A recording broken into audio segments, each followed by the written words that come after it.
to order. We are resuming meeting number 57 of the Standing Committee on Procedure and House Affairs, and we are picking up where we left off on Tuesday.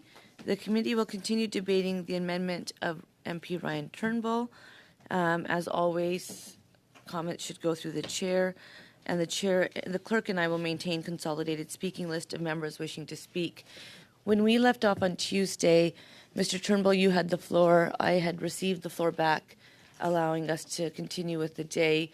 And so I will provide you the floor back briefly, and then we'll continue with my speaking list that we did have already. The speaking list I had following Mr. Turnbull was Mr. Fergus, suivi par Madame Romanado. Mr. Turnbull. You did. I wasn't paying attention. You were. A little bit of friendly competition here. It's always good. Really glad to be back and discussing this important motion and the amendment that I proposed. I think where I left off was, I had spent considerable time going through the many different mechanisms, independent mechanisms and nonpartisan mechanisms that have been set up by our government to combat foreign election interference.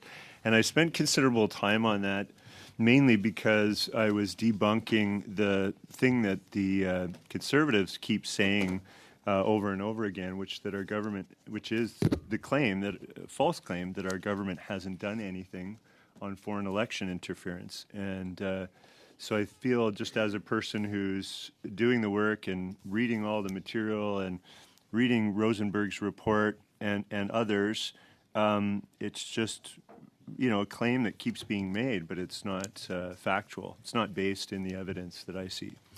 So, and where I left off was just sort of getting into, in addition to all of the things that our government has done since 2017, it's really since 2015, but obviously some of that work took a while to implement. So all of the things that have been done since 2017, and then the new commitments within Budget 2022 have now also been added to with the Prime Minister's recent announcement. And I think that there's some significant steps forward that we should all be taking note of.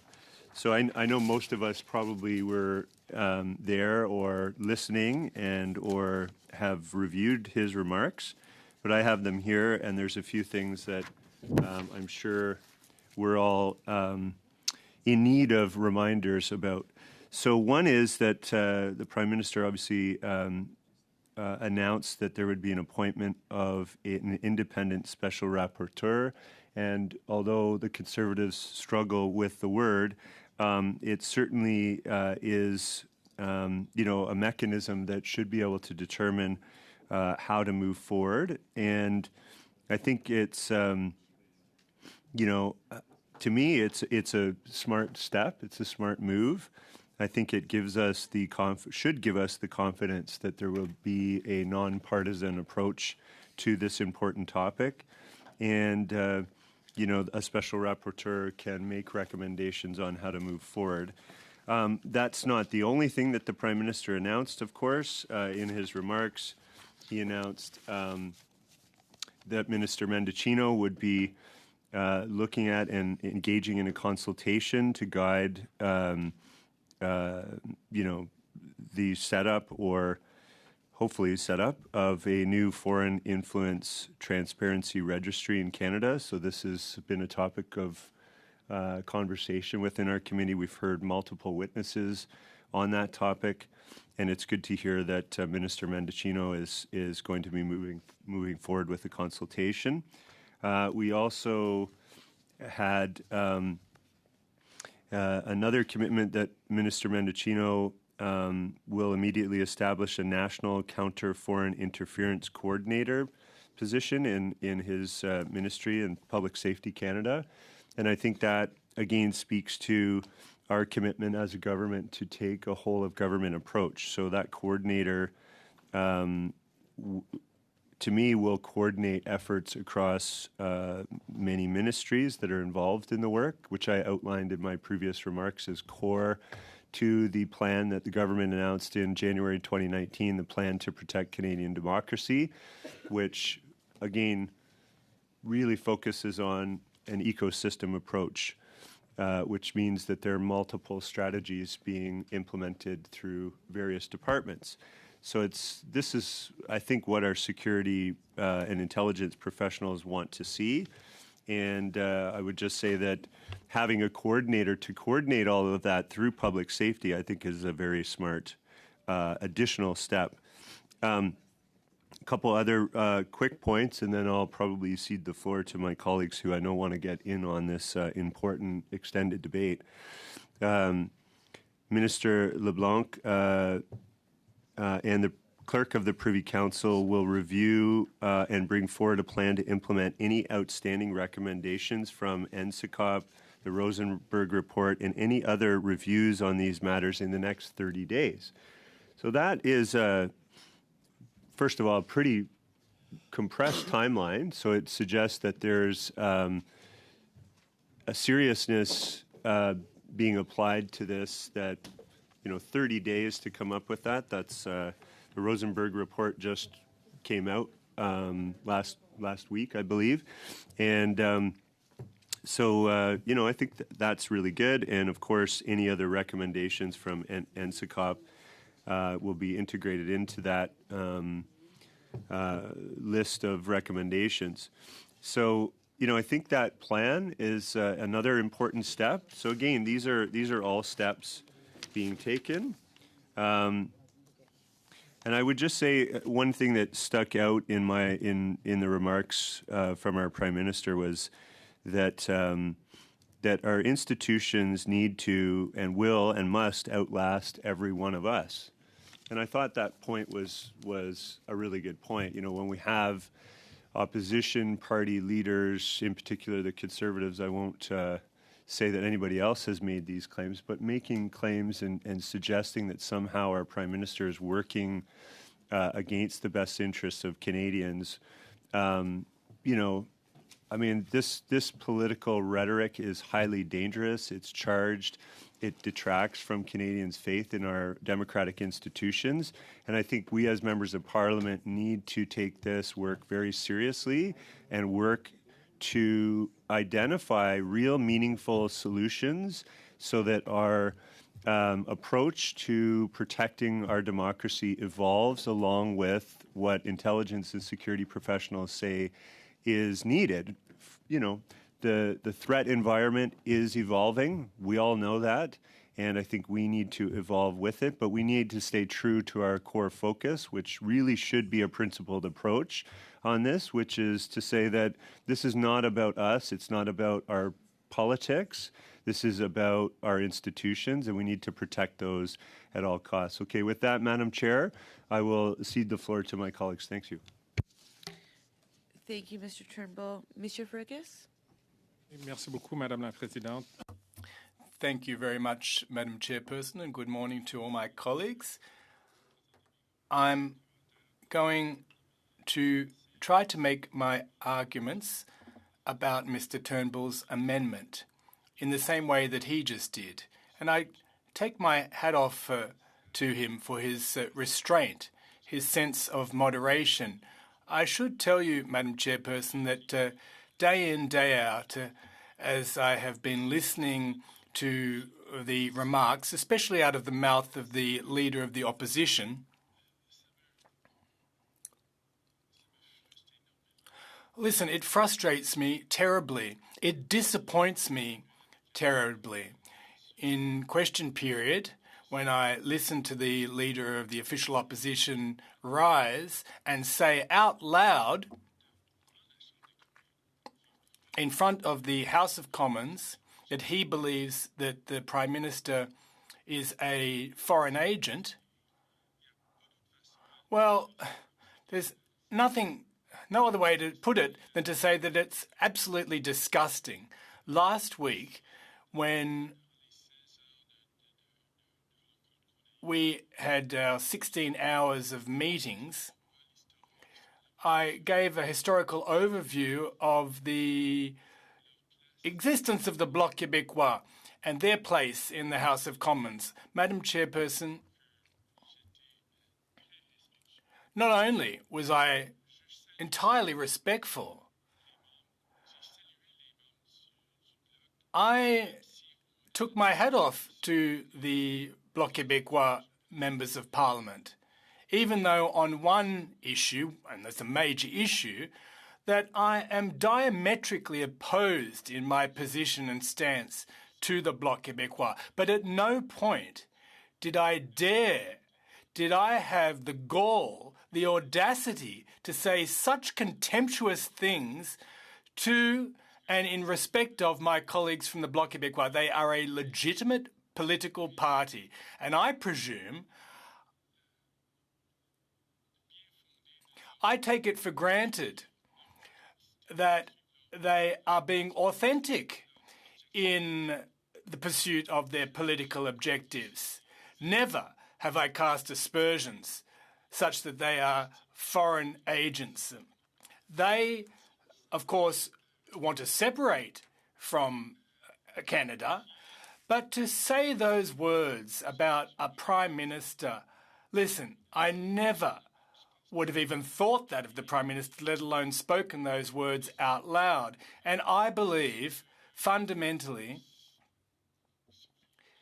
that this flies in the face, those remarks fly in the face of what is acceptable. And when I hear things like that, well, I say to myself, well, there you have it. There you have it, quite clearly for the everyday Canadian. Unfortunately, we have just demonstrated that a number of individuals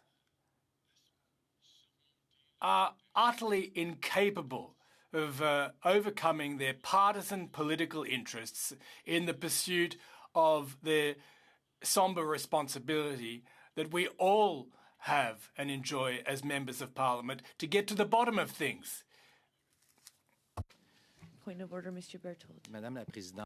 Madam Chairperson, I'd ask my colleague to withdraw his remarks concerning the official of the Leader Opposition. Yesterday, during question period, he never insinuated those things. And I'm looking in the record right now, and I'll quote what the Leader of the Opposition said, word for word, yesterday. He never alluded to, he never made reference to the Prime Minister in that manner. Madame la Présidente. And Madam Chairperson, what the Leader of the Official Opposition did say was, Safety of the people suffering in this country is interested in protecting the Liberal Party of Canada. Y a rien. Now, in everything that my colleague said, well, that's the only thing I'd ask him to withdraw. C'était plus d'un point de débat. Well, that was not exactly a point of debate, and points of order are for that purpose. Can we move on? I'm good. Thank you, Mr. Gerritsen.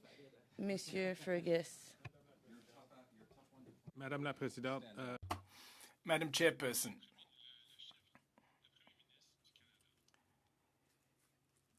the Prime Minister of Canada,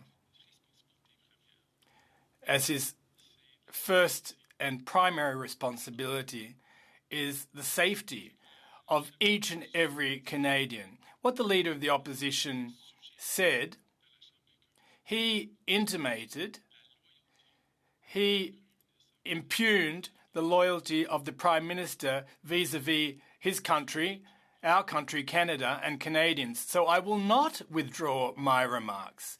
Across all media outlets, in a number of newspaper articles and editorials, journalists have written that Mr. Poilievre's remarks were out of place, and he must have, that he really was off the mark when he attacked the position and of the Prime Minister, which is the key position in the government apparatus. So really, the onus is on him to find non-partisan ways of going about what he wants to do. He needs to find an objective way of looking into what occurred in the 2019, 2021 elections, and also the other elections in 2015 and 2011. Now, the Prime Minister made a public undertaking. He undertook to make good on the recommendations of this a person of great renown, this special rapporteur, and of great standing, and that is the way that we will get to the bottom of things, Madam Chairperson. When a key part of our parliamentary system speaks, well, I don't know how to put it, but it's rubbish, complete and utter rubbish. When the leader of the official opposition spouts that kind of rubbish, and to the extent that he refuses to withdraw his remarks and make an apology to Canadians, well, he has demonstrated, he alone has demonstrated that there is a party, a political party, that actually cannot play a legitimate role. No, I'm going to take a step back and withdraw what I just said.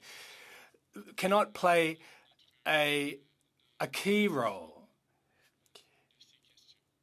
in getting to the bottom of these issues, a useful and helpful role. And that is why I'm in favour of my colleague's proposal, Mr. Turnbull's proposal. And Madam Chair,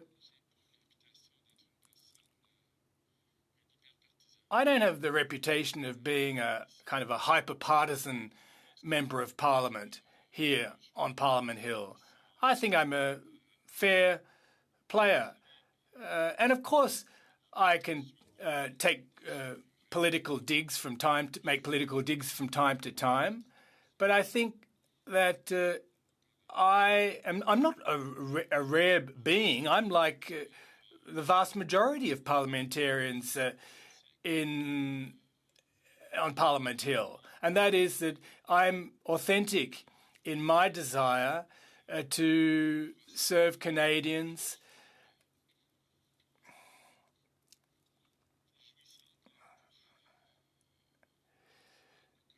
so that our constituents have more prosperous lives, better lives,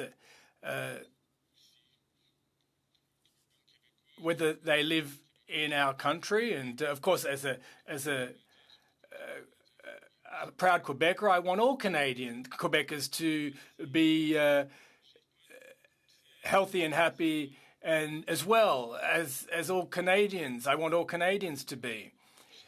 But listen, the leader of the official opposition just went, quite frankly, too far in his remarks.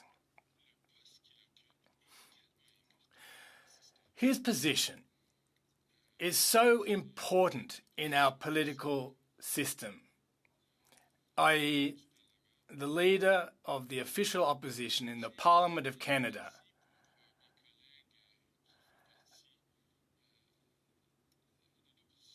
and I empathise with some of the members of the official opposition because it's actually been my pleasure to get to know them, many of them since 2015. And they are good people, Madam Chairperson. We don't all agree on everything, but they're good people, and I'm sure they're not proud of the comments that came out of their leader's mouth. I'm sure they're not.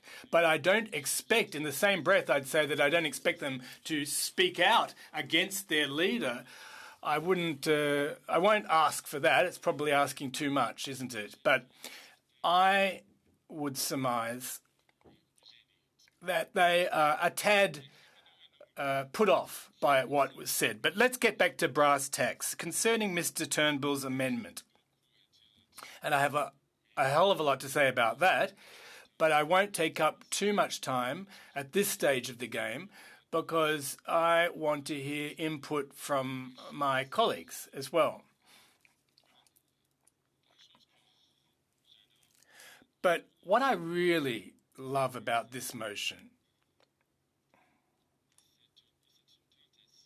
is that it amounts to an attempt, an honourable attempt, to get to the bottom of things.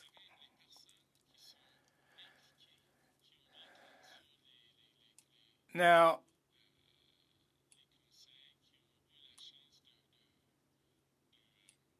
those of us who've listened to the misgivings of certain individuals are part and parcel in this motion. He invites the Director of National Campaigns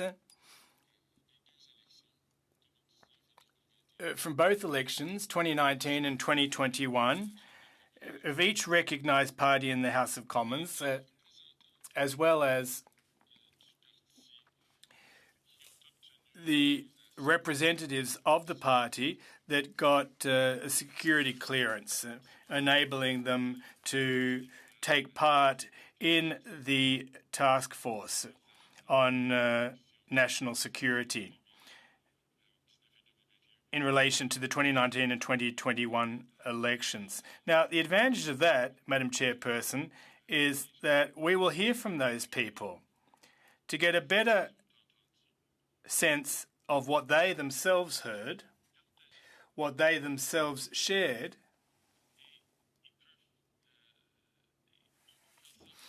and that we can proceed in that manner.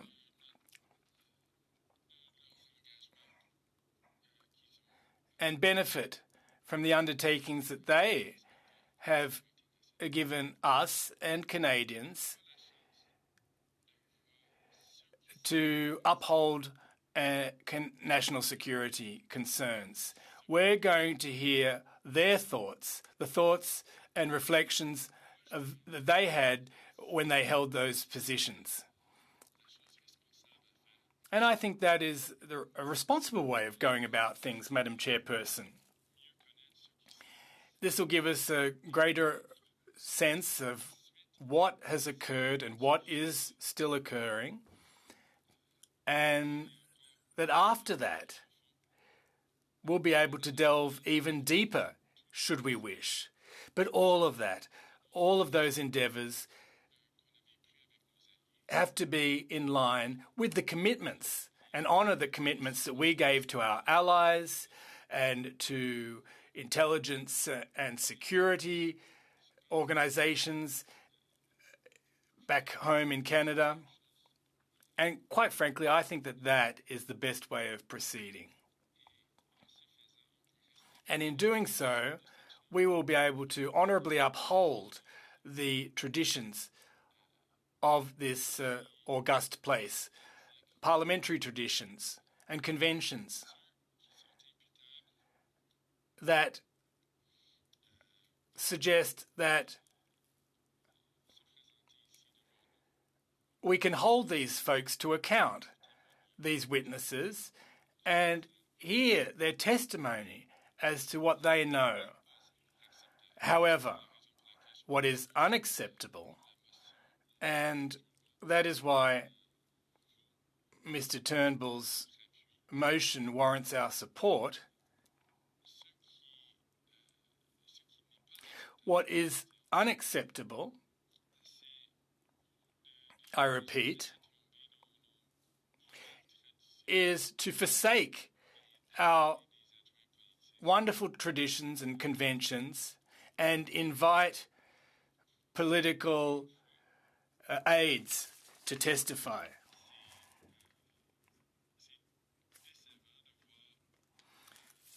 And it's disappointing, I'll repeat this, to see that leader of the official opposition, and in English we say, the image that comes to mind is the following. Pour se contredire.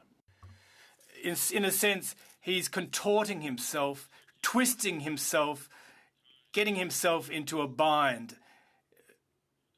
When he was minister, when he had the privilege of being a minister in the Harper administration,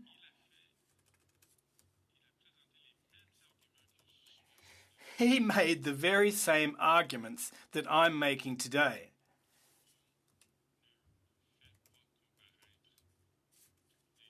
I.e., political aides should not be called or summoned to appear.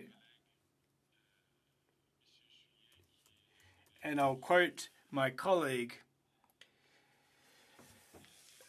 Mr. Julian, who's an NDP MP in the House of Commons, and he said the same thing. Sorry, he's a House leader, NDP House leader. He said the very same thing 8 days ago in regards of political staffers.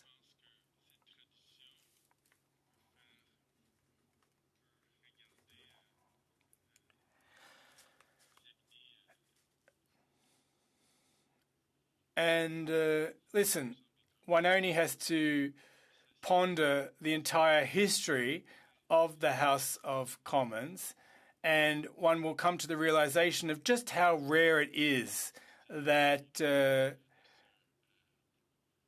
would be that kind of breach of parliamentary convention and tradition. And yet, on every occasion that something occurs, and I've been sitting on the PROC committee and the ethics committees for a number of years, and we hear that idea, let's get the political staffers to testify before us. That's the knee-jerk reaction, instead of having those who are accountable appear before us. I just don't get it.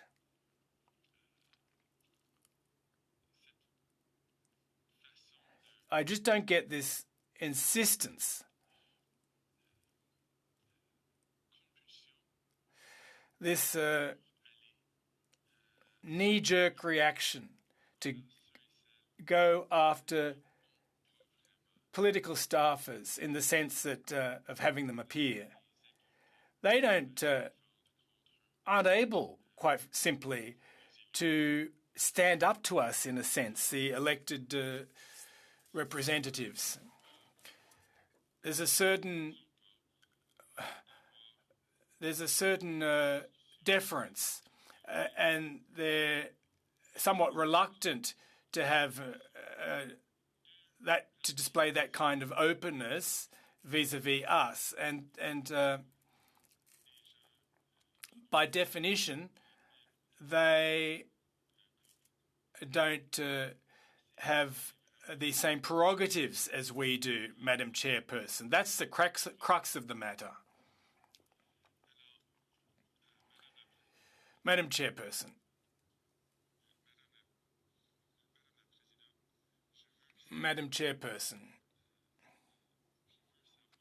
I want to know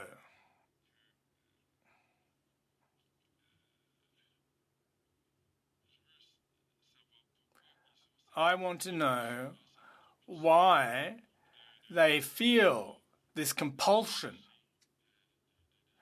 to constantly with those who are, by definition, weaker than them.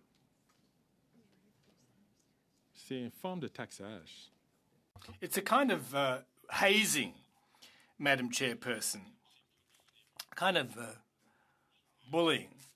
And as I promised earlier, there are other things I have to say, but I just wanted to give you a brief overview at the beginning of this meeting and express my keen sense of disappointment regarding what happened yesterday, and ask everyone to take a little bit of a step back, take a breather, let their nerves calm down a little bit,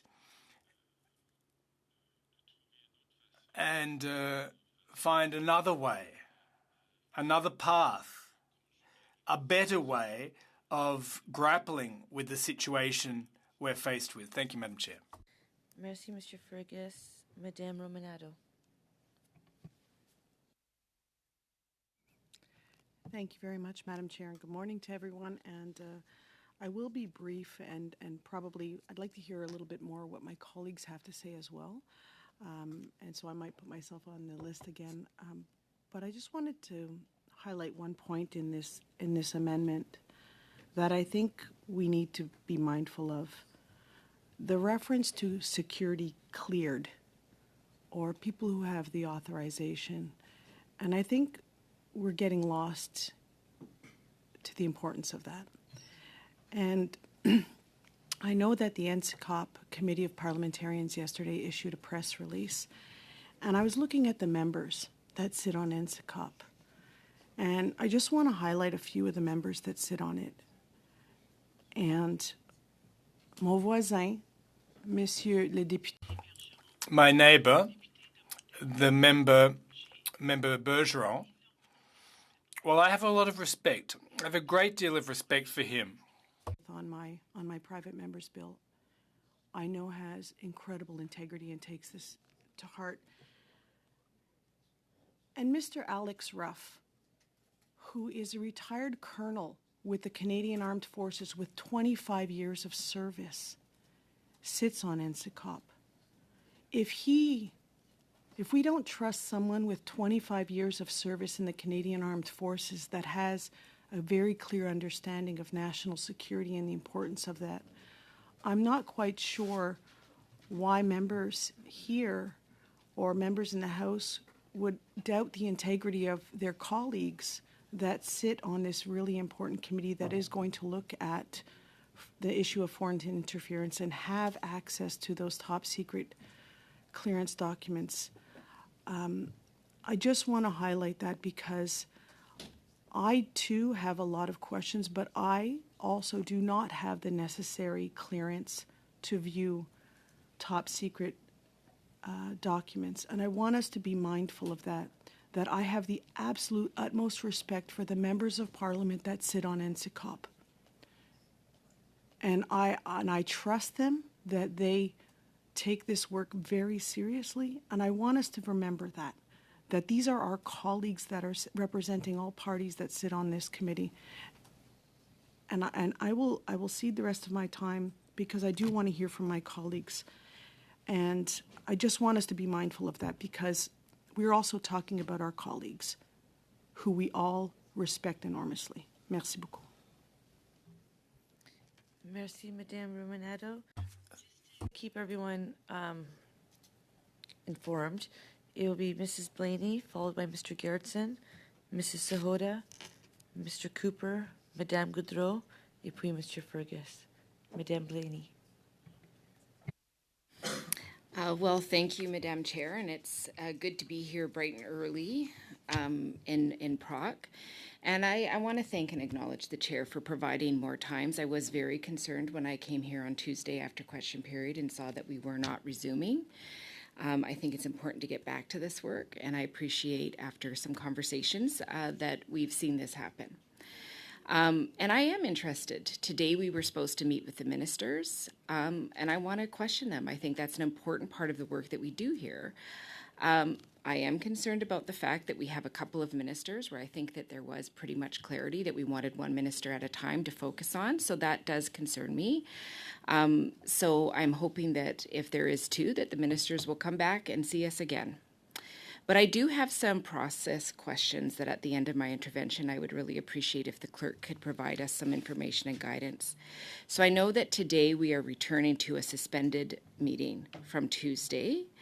I also noticed that on the PROC notice to motion or notice to meeting that the ministers are coming apparently from 12 to 1 today with a meeting prior of the hour from 11 to 12 that says that's to be determined. So I'm just wondering if the process can be explained. If the ministers are coming, would we have to adjourn this particular meeting to start another meeting? I would like some clarity on that because I think that will have an influence on some of the decisions that I have to make today. For me, the goal that I'm hoping that we get to before the ministers come to see us is that we vote both on Mr. Turnbull's amendment and then on the initial motion that was brought forward by Mr. Cooper and amended by me. I want to know from the chair if there will be time after question period to resume this meeting if we do not get that work done. I want to know also from the clerk if that will impact other committees and what that would look like. And I also want to just put on the record for my friends around this table that at 3:30 today I have a very, very important meeting with a community that has, in my writing, that has come all the way out to Ottawa because they are calling on a state of emergency because of the amount of deaths that they've had in their community. And they're feeling very concerned largely about the young people overdose and suicide.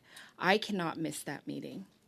So I am asking if everybody could just consider, we obviously have time to consider that if we do come back to this meeting, that perhaps we can wait till 4:30 so that I can meet that very urgent meeting to be with my constituents. They came here from across this country, and it is imperative that I be there. And I also just want to recognize sometimes it's hard to find subs on a Thursday afternoon. Madam Speaker, this is so serious. Like, we are sitting around this table discussing things that are so important. And I would say that there are so many leaks, and that, in fact, is what is detracting Canadians from having faith in our institutions. So I think it's unfair to say it is simply this committee and this work. We know those leaks are coming out. More came out yesterday. That is why I'm here in this very difficult position. And I hear again that Mr. Fergus is courting my very good friend. I'm the whip, and he is the House Leader, Mr. Julian, that I work with, and I have a lot of pride in the incredible work and dignity that he brings to this position. This was not an easy decision for the NDP to pull forward staff. It's not a comfortable place, but we also have to understand that the day after Mr. Julian said those very important remarks that I think we should all listen to very carefully and consider, that we saw, again, more information come out. When that keeps happening, you have to find a way forward. We have asked the Prime Minister very clearly to make sure that there is a public inquiry. Jagmeet Singh has been very clear. My leader has said this repeatedly, that there needs to be a transparent, public, and independent process here. I deeply respect the work of NSICOP and the members from every party that are on that committee. I think the work they do is incredibly important. I honor very much that national security is something that we should be careful about, which is why historically I voted against motions that the Conservatives have brought forward, because I felt that they did not address the issue of national security sufficiently, and that concerns me. But I'm also concerned that national security and our institutions are being threatened by how many leaks are coming out in the press. And these are people, I just want to remind everyone, these are journalists that take their work very seriously. There are other people who call themselves journalists who do not take their work very seriously, and if that was where the sources were coming from, I would be very hesitant to take this step. But that is not who it is coming from. These are journalists that have very high standards, and I think we need to listen to them. And I feel very uncomfortable to be put in this position that I have to make the decisions that I'm having to make. So I am not very content, Mr. Turnbull, with your, through the chair, of course, with the amendment that you brought forward. It doesn't meet the criteria that I have. I understand that a special rapporteur is going to be appointed. We're still waiting to see who that is. But I want to be very clear with everything that the Prime Minister has proposed. It is all secretive. It doesn't allow for what we are calling for, which is a transparent, public, and independent process. I also want to be clear that within these processes, honoring our national security, making sure that information isn't broadcasted, can be done in that process. But we need somebody independent that's leading that so that Canadians can have faith in their institutions. And it is undermining the fundamental belief of so many Canadians in these institutions. And that matters to me greatly. So I will wait here and have this conversation. I'm hoping that I can have some answers. Madam Chair, if I can't have them right away, it would be good to have them fairly soon. I just want to know what the process is so that I better understand it. And I also want to say that I agree. I agree that through this system, through what we've seen happen over the last few months, I am also concerned by the rhetoric that I'm hearing out of the Conservatives' positions. I think it's frightening, it's divisive, and it also is such a system that says, let's be afraid of everything and everything is broken. Well, I don't believe that everything is broken. I don't believe everything is broken because we have strong, amazing Canadians across this country who represent every single party in how they vote. They are strong and they have faith. And we know that if we come together, we can find good solutions. And that is what I'm focused on. I don't want this to be about drama and intrigue. I want this to be about getting down to answers. And the minute that we see a public inquiry that is transparent, that is independent and public, we're going to have lots of different conversations because that is when the doors are open for Canadians. And at the end of the day, that's who I'm here fighting for. I want Canadians to have absolute faith in their institutions. I believe in the institutions. I have a lot of pride in our institutions, and I want to make sure that we strengthen them with everything we do. And I have tried to do this in this committee, and unfortunately, this is where we're at. And I've had to make some very uncomfortable decisions, and I will make them because Canadians require that, and they deserve the truth. So let's get to it. Thank you, Mrs. Blaney. I'm just going to take a couple seconds to say thank you for sharing parts of your agenda with us today. I think the reality is that we all are doing work here on the Hill as well as dealing with our communities, and that's also on Tuesday for me. As much as it's not to the same extent, it's important that people get to see what we do as members of Parliament, and I had people shadowing me, as did others. And so it was one thing to have committed a long time ago that I would have lunch with them and then not have lunch, but at the same time I had a class visiting and the list went on, and it was never the intention that we would not find resources, but we have to work with them to find resources. Every time members ask for more time, rest assured, we've had 106.4s, we've come back to make sure that we do meet. So I will always do whatever we can. As for resources today, we were informed that we have a maximum of 4 hours, so that's from 9 a.m. to 1 p.m. At first, we did not have that. The clerk and the team have worked really hard, so thank you for acknowledging my work, but I've been pushing them, and they've been doing really good because they're here hearing it. So we have 4 hours. I understand that we can probably push it to about 1:30. I'm going to try.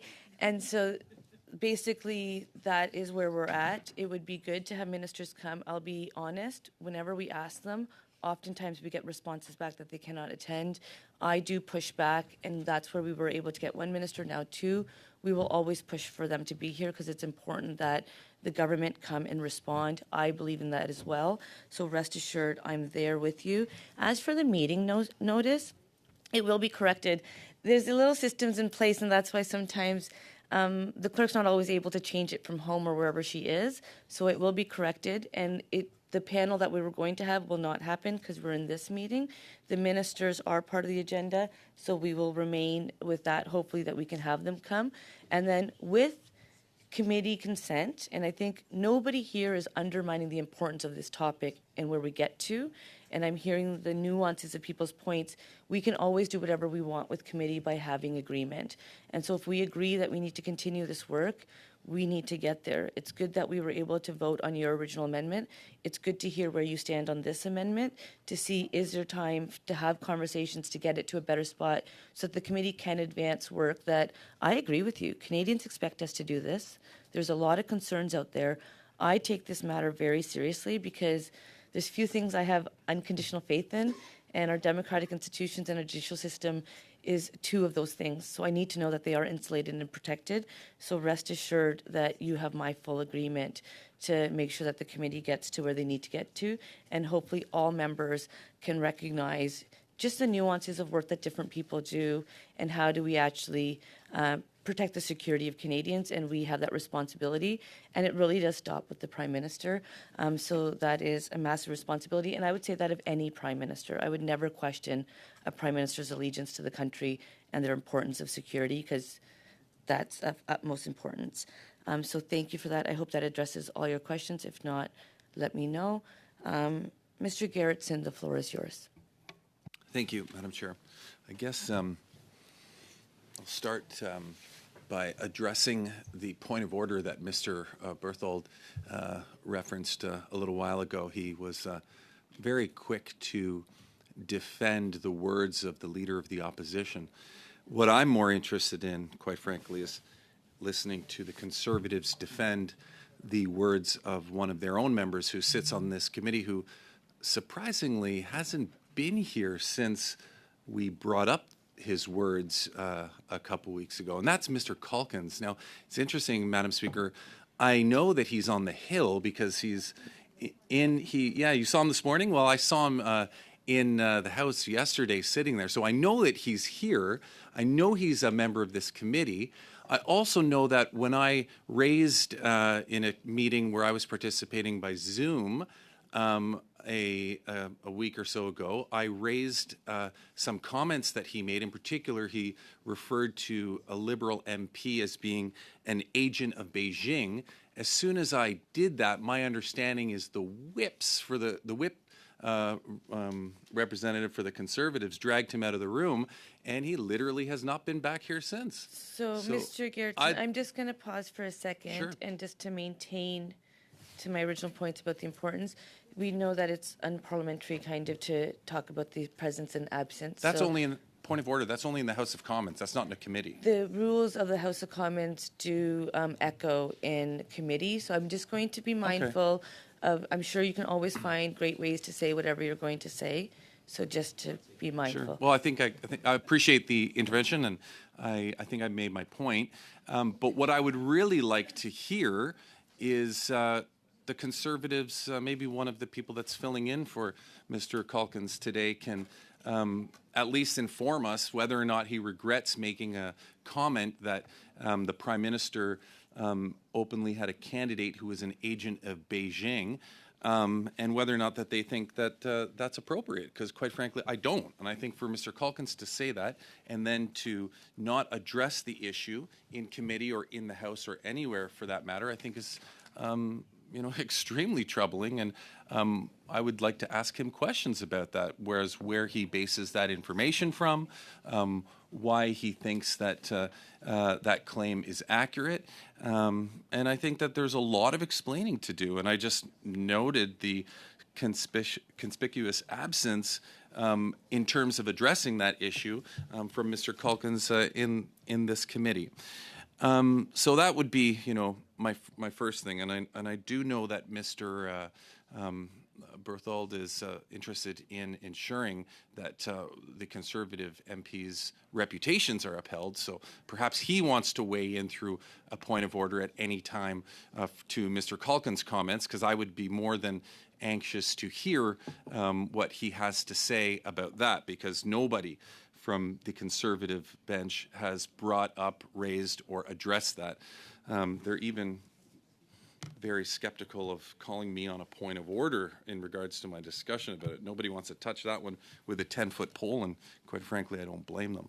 But let's get back to Mr. Turnbull's amendment. And I think that the amendment is very germane. I think it is the proper amendment because you're asking people who were on the ground at the time during the election to weigh in. And the reason why you can have an open, frank, and honest discussion about this with those particular individuals, the campaign directors, is because they would not have been privy to any information other than what they obtained publicly.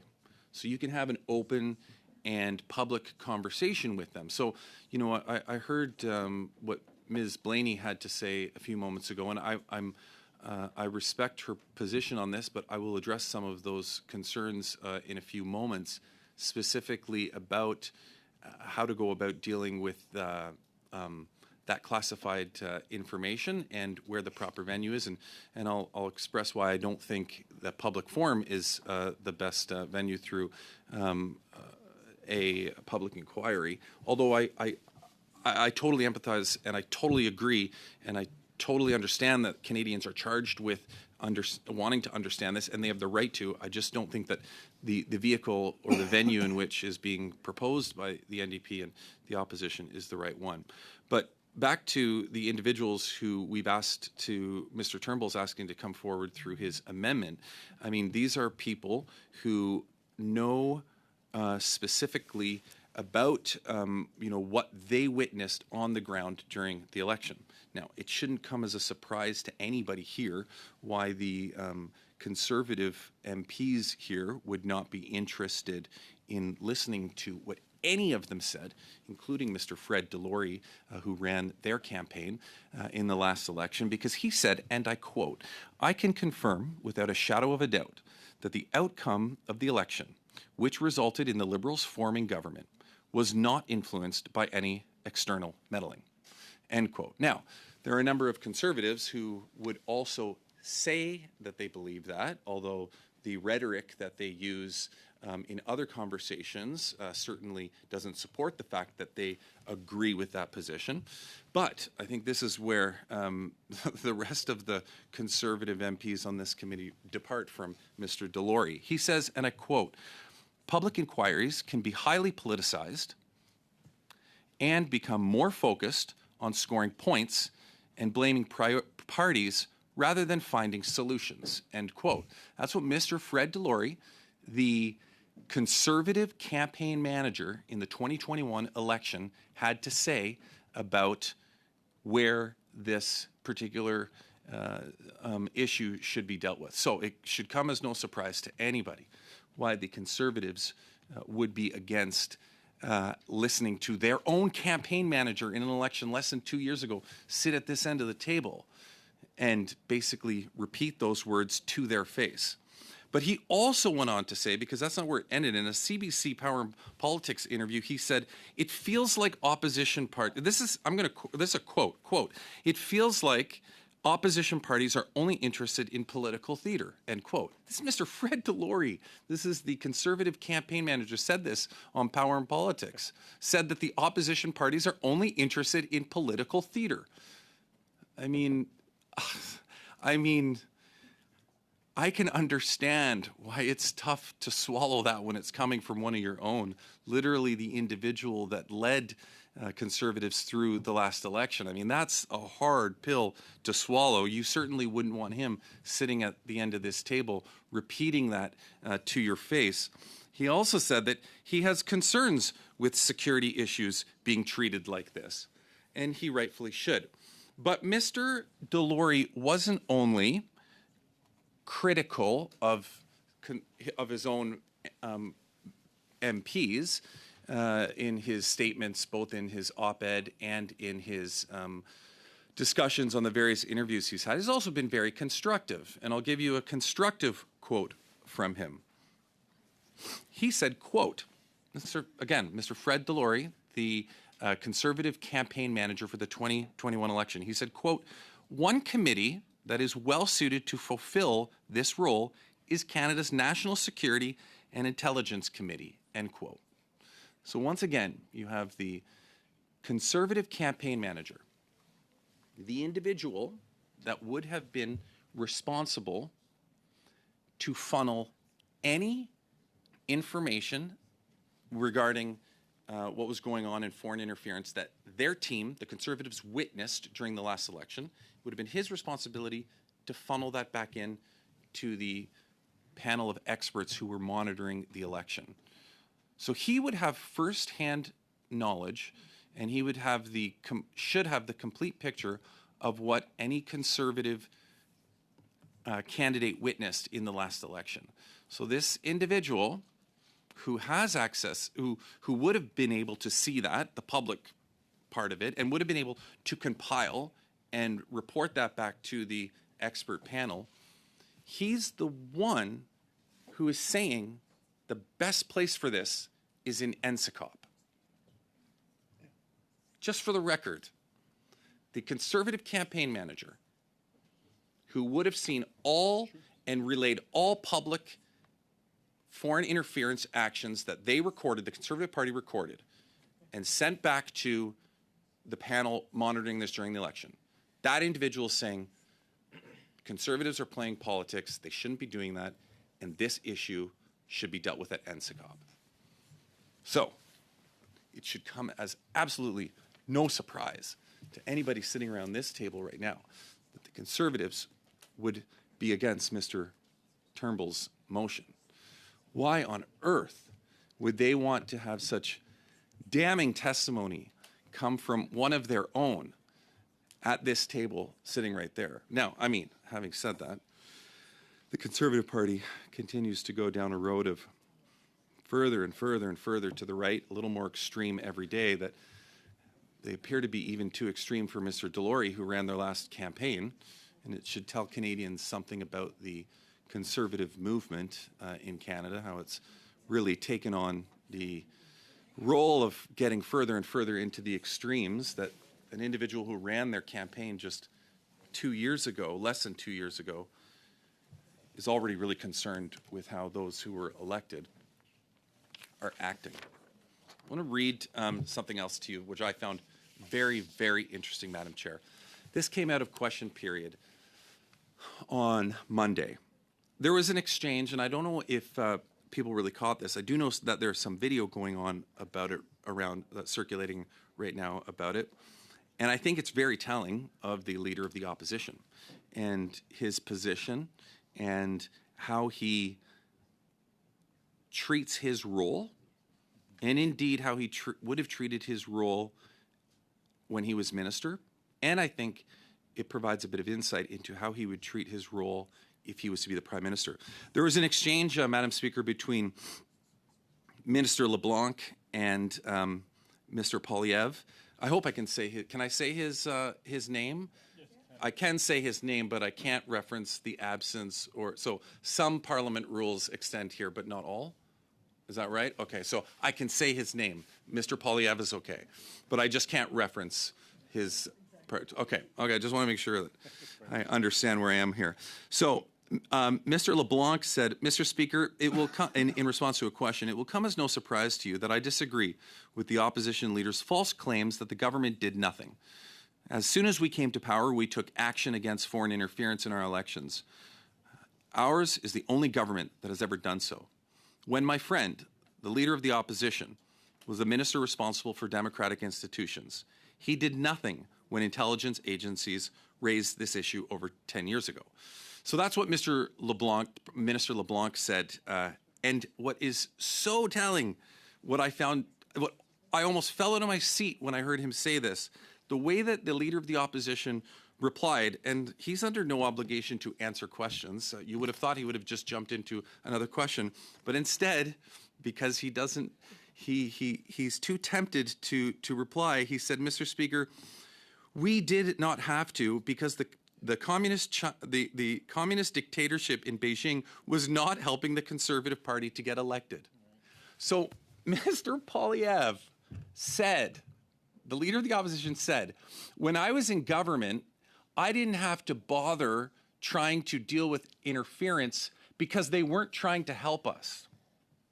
Is that what the Leader of the Opposition thinks that his job is? His job is to only be there, and his job is to only protect foreign interference when it's related to the Conservative Party? Who says that? Like it provides such great insight. It provides such great insight, Madam Speaker, into the Conservative Party of Canada and the leadership, and obviously what trickles down into the MPs. When the leader fully discloses that he didn't think, and he says this in question period, on the record, eternally in Hansard, he says, we didn't have to worry about foreign interference because it wasn't affecting the Conservative Party. That's what he was saying. And to think that any representative, to think that, you don't realize that when you form government, your responsibility is to Canadians and to the whole entire system, not just Conservatives, is just absolutely mind-boggling. But, I mean, it's a great tell, Madam Speaker, because it provides great insight into Mr. Polyev and how he sees the role of government. And I think that I don't think that that will fade away lightly. I don't think that that's going to be something that people just quite easily forget, because I think that that really is a tell into his character and his personality and what he views role as government to be. So it's, I find this whole issue, I can't help but think back to what I quoted Mr. Delory as saying, which is that Conservatives are just playing politics. And this is about political theater. And I can't think of, quite frankly, an issue that requires more attention to being as nonpartisan as possible and to being as collaborative as possible than protecting the fundamental institution that provides for everything else that we value so deeply in our country, and that's democracy. The Prime Minister said in his press conference, I believe that was on Tuesday night, maybe it was Tuesday. On Tuesday, he said, was it Monday? It's lundi. Okay. And he was 45 minutes late. I remember. Okay, now I remember. We got to do something about that. So on Monday, he said in his press conference at one point, he said, the institution needs to outlast every single member of Parliament. And that needs to be the focus of everything that we do when it comes to analyzing, assessing, and making recommendations about how to protect our democracy. We have to remember that the institution absolutely must outlast every single one of us. And so when we play politics, as Mr. Delory, the campaign manager for the Conservatives, is suggesting that the opposition parties is doing, when we spend so much time going down that road, quite frankly, in my opinion, we're not doing that service. We're not ensuring, and we're not doing everything we can to ensure that our democracy will outlast every member of Parliament. I like to think that everybody here agrees with that. I would never cast aspersions otherwise to suggest that they don't, but I just don't think that it's in our best interest to be having these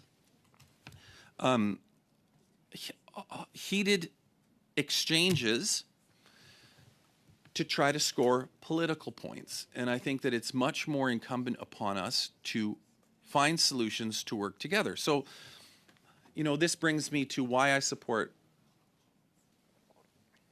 Mr. Turnbull's amendment as opposed to the motion, because we're respecting the domain which in the conversation can be had. And we can have a conversation in this room about public information and what was known to the public.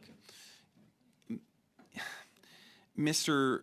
Cooper and others from the Conservatives are hell-bent on trying to drag staff before this committee. But even those staffers, whomever they are, will be, if they have various levels of clearance and are able to discuss information or not discuss information, will not be able to say anything more than we heard from Jody Thomas. And that was that it's important that we respect the fact that different pieces of information have to be treated differently, and that they can't have open conversations in a forum like this about classified information. And that was her main concern when she came before this committee about having similar open conversations in a public inquiry.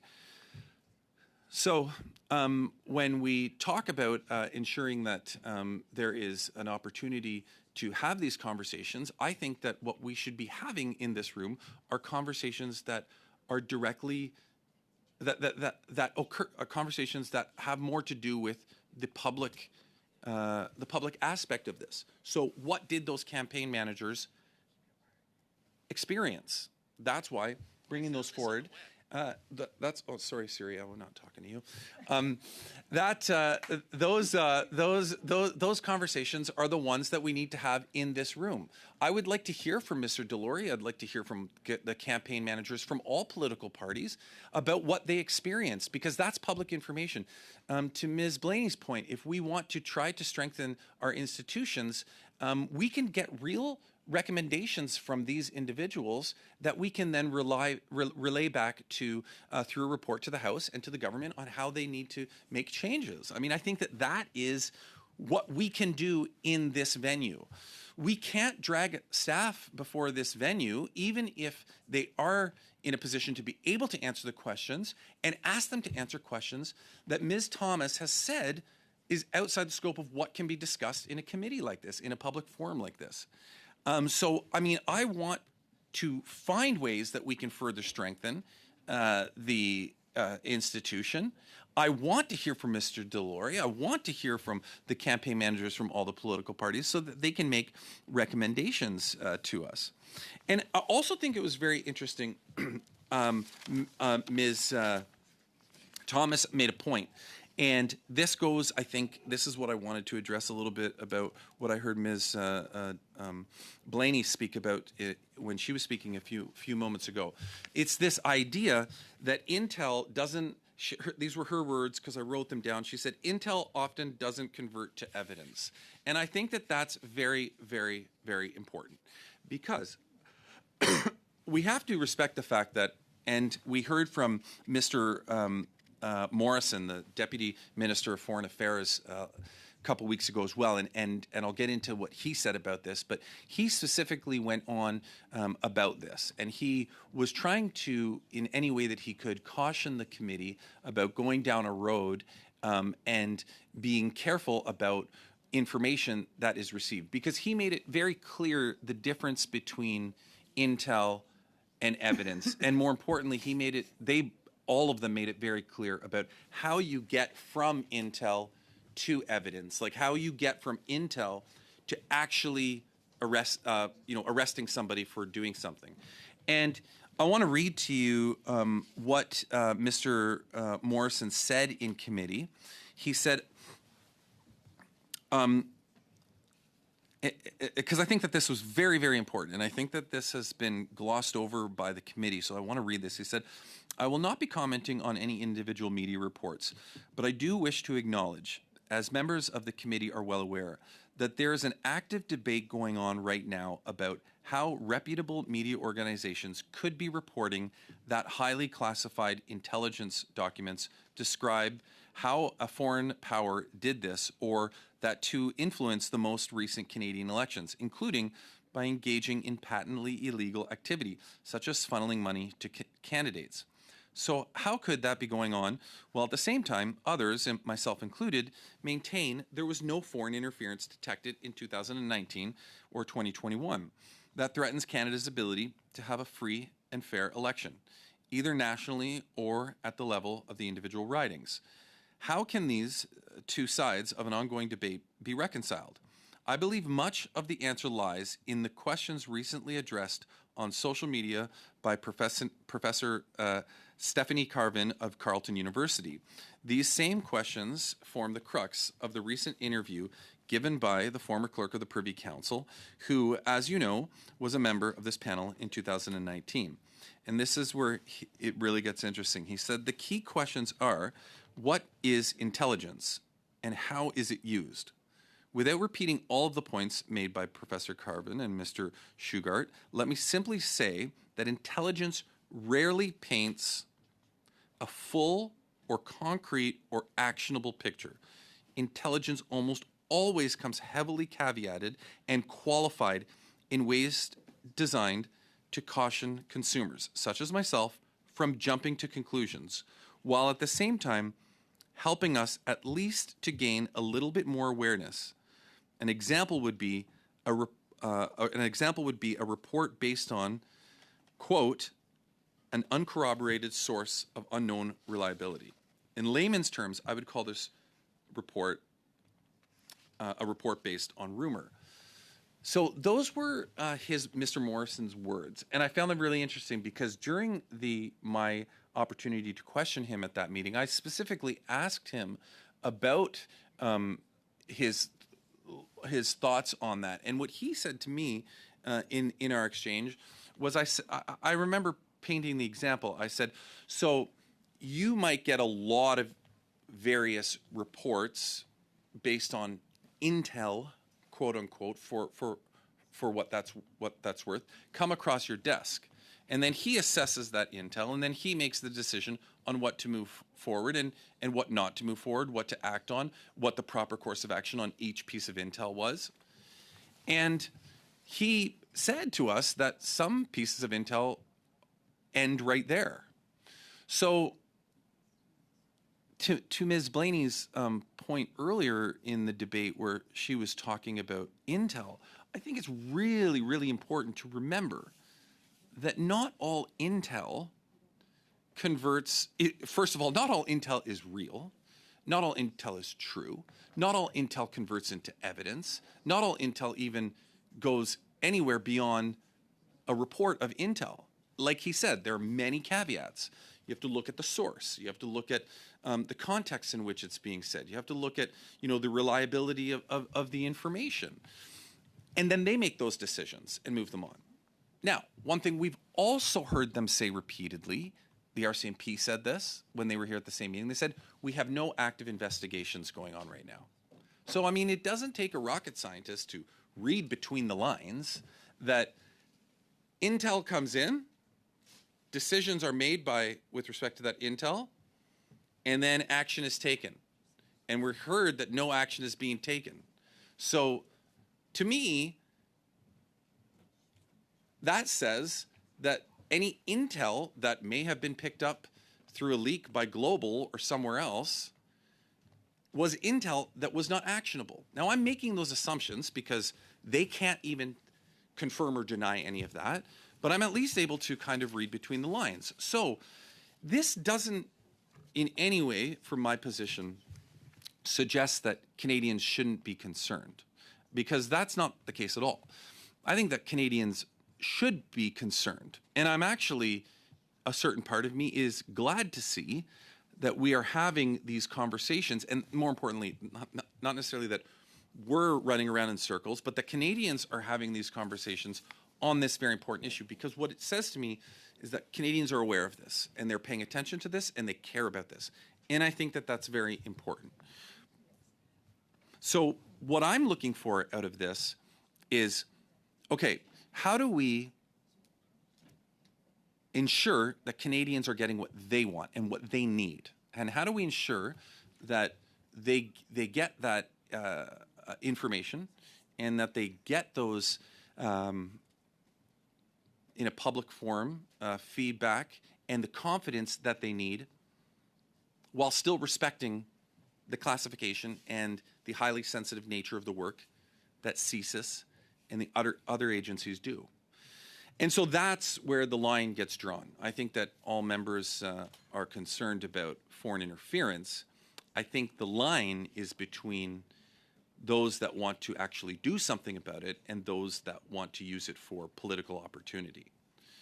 And so, and I genuinely feel as though the NDP and the Bloc want to use the opportunity to do what's best. And so I'm not against the idea of having the public weigh in and making sure the public is aware of what's going on. I just don't think that a public inquiry into a global news article is the right way to do this. I think that the right way to do this is by putting the information in the hands of those who are tasked to do this. So to that end, a number of things have been, going back to Minister LeBlanc's comment that I referenced earlier. He said that we've done a number of things, and indeed we have. And I think it's important to reflect upon those in the context of this. The first is that that we established the National Security of Intelligence Committee of Parliamentarians, NSICOP. And this is a committee of parliamentarians, of Liberals, Conservatives, Bloc, NDP, some senators who have the opportunity to review the information that has come forward, to review all intelligence, to work hand in hand with CSIS and CIRA to get to the bottom of and get questions answered. Now, they do have to do this in a manner which respects the confidentiality of the information. And that's the unfortunate part about it, is that it has to be done in a way that respects the classification of the information. But what they do, what NSICOP does do, is it reports to Parliament. Now, I'm sure my colleagues who are sitting around the table have taken the opportunity to read all of the NSICOP reports that have come forward from that committee and make sure that they're fully aware of everything that's contained within them, because there is a lot of good information. NSICOP, just because it has to evaluate information behind closed doors, does not mean that it cannot make recommendations. It does not mean that it cannot report to Parliament and provide insight into what it has come to conclusions on, and NSICOP does do that. So to suggest that NSICOP is not the right venue because the information just goes into a black hole that nobody ever gets to see isn't true. What happens is NSICOP and those members, in particular the parliamentarians and the senators who sit on the parliamentarians, MPs, and senators who sit on that committee, will review the information. They get to ask the questions of those who gathered the information. They get to dive deep into it. Ms. Robinato mentioned that Mr. Ruff is one of the members that's on that committee. I believe Mr. Motts is too, a Conservative, or at least he was previously. These are individuals who have had the opportunity to put their eyes on this information and then, working with the committee, make recommendations back to Parliament. And they've done that. They've reported to Parliament already based on what they have been able to gather through that intelligence gathering exercise. And so that's a perfect venue for this information to be analyzed. And that's why Mr. Fred Delory, the Conservative campaign manager from 2021, agrees with that assessment. He agrees with the fact that that's the best place to assess the information. So I'm inclined to support him on that. I never thought that I would have such a close alignment in terms of what we should do with a Conservative campaign manager, but I do. So that's the one place, the one thing that we established. And I will remind members of this committee that NSICOP, which was created by this government, and quite frankly that Stephen Harper, former Prime Minister, was not interested in, is unfortunately a committee that the Conservatives have a history of playing politics with. Look back to the previous leader, the member from Durham, who, by all accounts, looks like a centrist now. What did he do? He pulled his members from that committee out of an act of defiance, as to somehow suggest that, you know, we're not going to keep our membership on this committee because it doesn't serve Canadians. And so Conservatives have a history of playing politics with NSICOP, and unfortunately we're seeing that again. Because, as I indicated in a previous intervention maybe a week ago, it's unfortunate, but Conservatives seem most interested through this exercise in just ensuring that they have sound bites and opportunities to look at opportunities to continually bring this issue up during, through a public inquiry. They're more, in my opinion, they're more interested in the politics of it than they are in genuinely coming to any kind of solution. So that's why I find it very troubling that they would treat this committee with such, in such a partisan way. The other thing that this government did, and I think it's really important to point out, and this is after the or in time for the 2015 election, was establish a group of independent experts that would review in real time and have authority to respond in real time to foreign interference that was occurring during a writ period. Now, I think that this is very important, despite the fact that Mr. Cooper, when the witnesses of that panel were before this committee, was berating them at length and treating them as though they have done something wrong, which, in my opinion, they haven't. I think that we're very lucky to have a group of experts. So these are experts in the field of foreign interference that include bureaucrats, top civil servants that by nature of their employment, they are nonpartisan, and their interest is in ensuring that our democracy remains free and fair and transparent during an election period. And it always makes me worried about foreign interference, specifically in an election period, because you have the policymakers, the members of parliament, who are busy in an election campaign, who are working on connecting with constituents in their ridings, who are running around doing the incredibly time-consuming work that by default don't have the ability to also be monitoring this stuff very closely.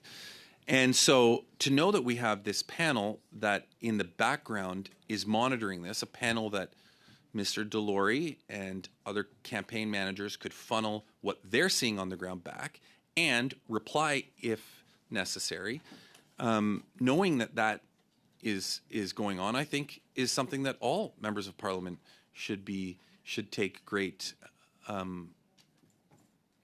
pride in, knowing that we have individuals that are trying to safeguard our elections while the elections are ongoing.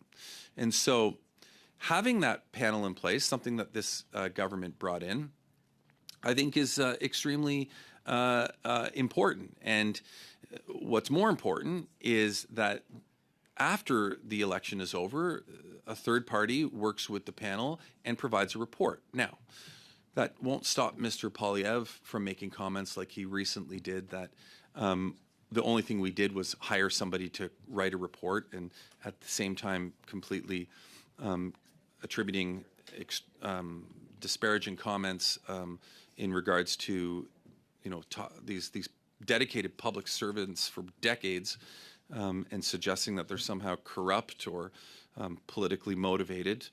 It doesn't stop him from overly attacking them, but the reality is that we do have individuals who do care deeply about our democracy, and through their work and then through the work that's being reported back, we were able to learn that no interference occurred that jeopardized our election, and that our election and the results of the election were free and open and occurred properly. And so I think that it's very incumbent upon us to reflect on the fact that they do incredible work, and that we're obligated to ensure that we give them the supports that they need moving forward. So rather than, dragging in and trying to dig up dirt and more unsubstantiated claims, why aren't we focusing on that? Like, why aren't we focusing on talking to the panel and saying, what can we recommend to the government to allow you to do a better job? I mean, that's, in my opinion, what our job as policymakers is to do. But so I talked about NSICOP, and I talked about the special panel that was set up for the writ period. But we even did something before that, Madam Speaker, and that was Bill C-76. So before even any of that, we brought in Bill C-76. Now, one of the things that Bill C-76 did right off the bat was to make it easier for individuals to vote. And this was in response to the minister at the time, who happens to be the leader of the opposition now. He brought in he changed, when he was the Minister of Democratic Institutions, brought in legislation that made it more difficult for Canadian citizens to vote. And that, in my opinion, it can be just as when you try to limit the ability for people to be able to participate in democracy, I think Canadians should be taking great notice of that as well. And I think that many of them did, and perhaps that contributed to the reason why the Conservative Party lost the trust of Canadians and Mr. Harper wasn't reelected. But the reality is that Bill C-76 did more than just undo some of what Mr. Poilievre did through his legislation when he was Democratic Institutions Minister. Bill C-76 also tightened up rules around financing, and in particular, foreign interference and foreign financing, and to make sure that we could limit that to the best of our ability, because we don't want individuals that are fighting, or the individuals that are funding our elections that are not from within this country. And what I find really interesting about Bill C-76, Madam Speaker, despite the fact that they sit at the table and throw their arms up in the air and raise all hell about foreign funding in elections, is that the Conservatives voted against Bill C-76 in 2018. They voted against it. We had a bill that contained parts of it that made it more difficult for foreign actors to participate in the funding of our elections, and Conservatives voted against it. Yet they stand and sit here today from a place of all high and mighty to suggest that they are the authority when it comes to knowing and looking out for democracy. And I think that it really, Madam Speaker, just goes back to my Madam Chair, just goes back to my point about how, and quite frankly, Mr. Delorey's point too, about how Conservatives are just using this as political theater. And they're using the opportunity here just to try and ensure that at all costs they can do whatever they can to try to smear the government. They don't appear to care about what the genuine impact is on our democracy, or at least not from my perspective, they don't. So I talked, Madam Chair, about the three things that, three main things that we have done since we came to power. Bill C-76, with respect to foreign funding. I talked about NSICOP. I talked about the expert panel that's established for the writ period. So these are three major things that this government has done when it comes to combating foreign interference. And I find it very rich when, and I think I read from Mr. Poilievre's intervention a couple days ago where he says that, we haven't done anything. Because it's just simply not the case. And we've done more than what I've just indicated. And we're proposing to do even more. Because there is legitimate concern out there right now, whether it's fueled by conservative rhetoric, or whether it's fueled by unsubstantiated reports, or whether it's fueled by global news articles based on what could be just rumors, as a witness before this committee said. There is genuine concern out there. And I think that Canadians, if there's anything to be concerned about, we should obviously take concern to this. So I'm actually really happy in some regards that the Conservatives have finally come on board and said, hey, maybe we want to have something to say about foreign interference too, because we voted against C-76. We stripped our committee members from NSICOP. We haven't really shown an interest in this, and now they do. So that's great. So they're here now. They're here at the table. Better late than never. And it's great to see Conservatives interested in foreign interference. So the question is, how do we make it better? How do we change how do we change the processes that we have in place? Because we always have to be changing, because the threats are always going to change. Is a public inquiry the best way to do it? Are we going to get out of the public inquiry? Are we going to get anything of substance? According to Mr. Delorey, no.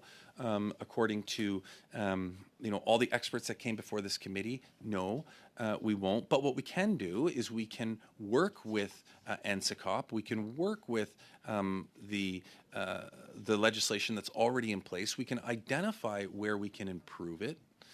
One thing I forgot to mention about the public inquiry, and I think Mr. Delory said this himself. Gosh, I never imagined, Madam Chair, that I would say the name of a Conservative campaign manager so many times in a speech, but here we are. But he hit all the points nail right on the head.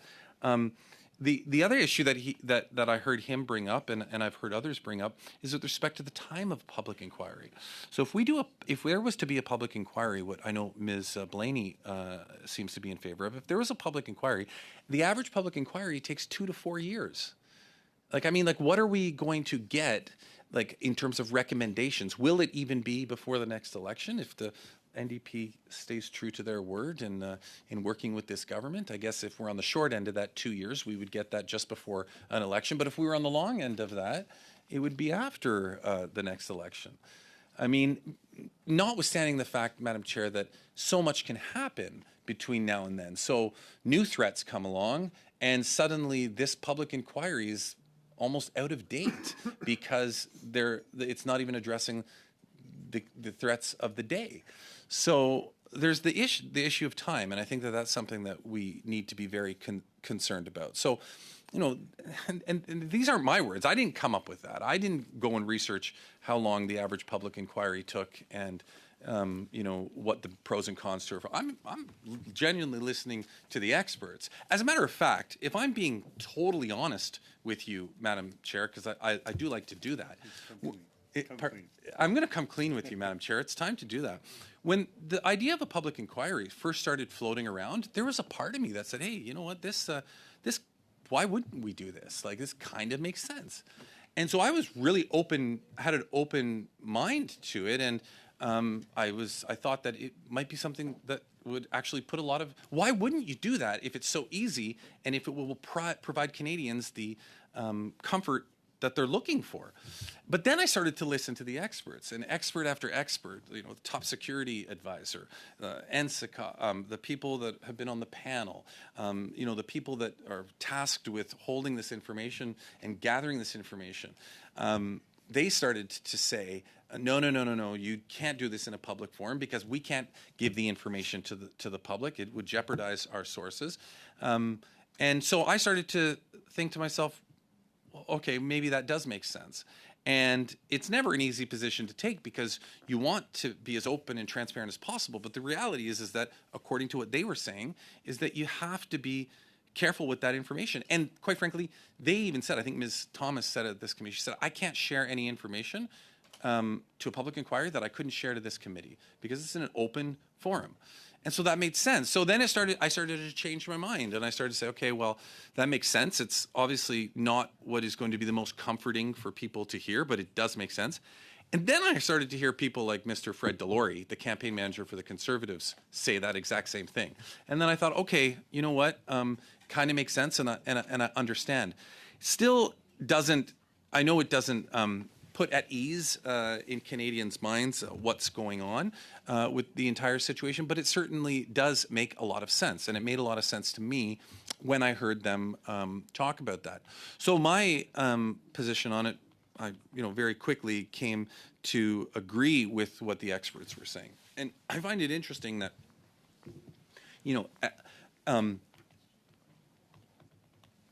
expert after expert will come before the committee and tell us that. But yet there are members of the committee that are just so blatantly willing to disregard it, with all due respect to my NDP and Bloc colleagues, just to toss aside the information. You have people coming before you saying, this is vitally critical information. If we share this information with the public, we can, this is me reading between the lines. If we share the information with the public, we can burn our sources, we can reveal our sources, we can, jeopardize the integrity of being able to work with our allies. Can you imagine if our allies knew that we would hold a public inquiry and just share all of the information? Our allies would be like, yeah, we're not sharing anything else with you ever again, and that kind of makes sense. Now, to Ms. Blaney's point, which she brought up when she was speaking earlier, and what I have heard, I heard her colleague, Mr. Boulouris, say this as well when we were on a panel together, say, well, you can put some information in camera or in closed session. You can have some information in public, and you can operate it like that. But the problem is that the vast majority of the information of what you'd really want to, what you need to hear in terms of, notwithstanding the fact that people don't have the proper security clearance to hear the information, but just the vast majority of information would have to be held in such a manner. So what's the point in having a public inquiry if the majority of the information that's being shared and talked about in that inquiry is not accessible to the public? And so I think that this is where it goes back to the comments from Mr. Delory and from the experts and from all those who have said it before about why it's so important that the information be treated and used in the right venue. Excuse me, Madam Speaker, Madam Chair. And so, you know, I think it's very important for us to reflect on that. And I think it's also important to for us to reflect on this concept of interference is not new. I mean, perhaps the manner in which interference occurs now is changing. It's evolving. It's probably changed a lot in the last 20 or 30 years with the internet and the ability to influence situations and influence public opinion. So I think that it's something that has certainly been talked about a lot more and in different venues, but it is not something that is brand new. Foreign interference is something that has been going on for, in one form or another, for a long time. And governments have been seized with this for a long time, both liberal, conservative governments throughout our history.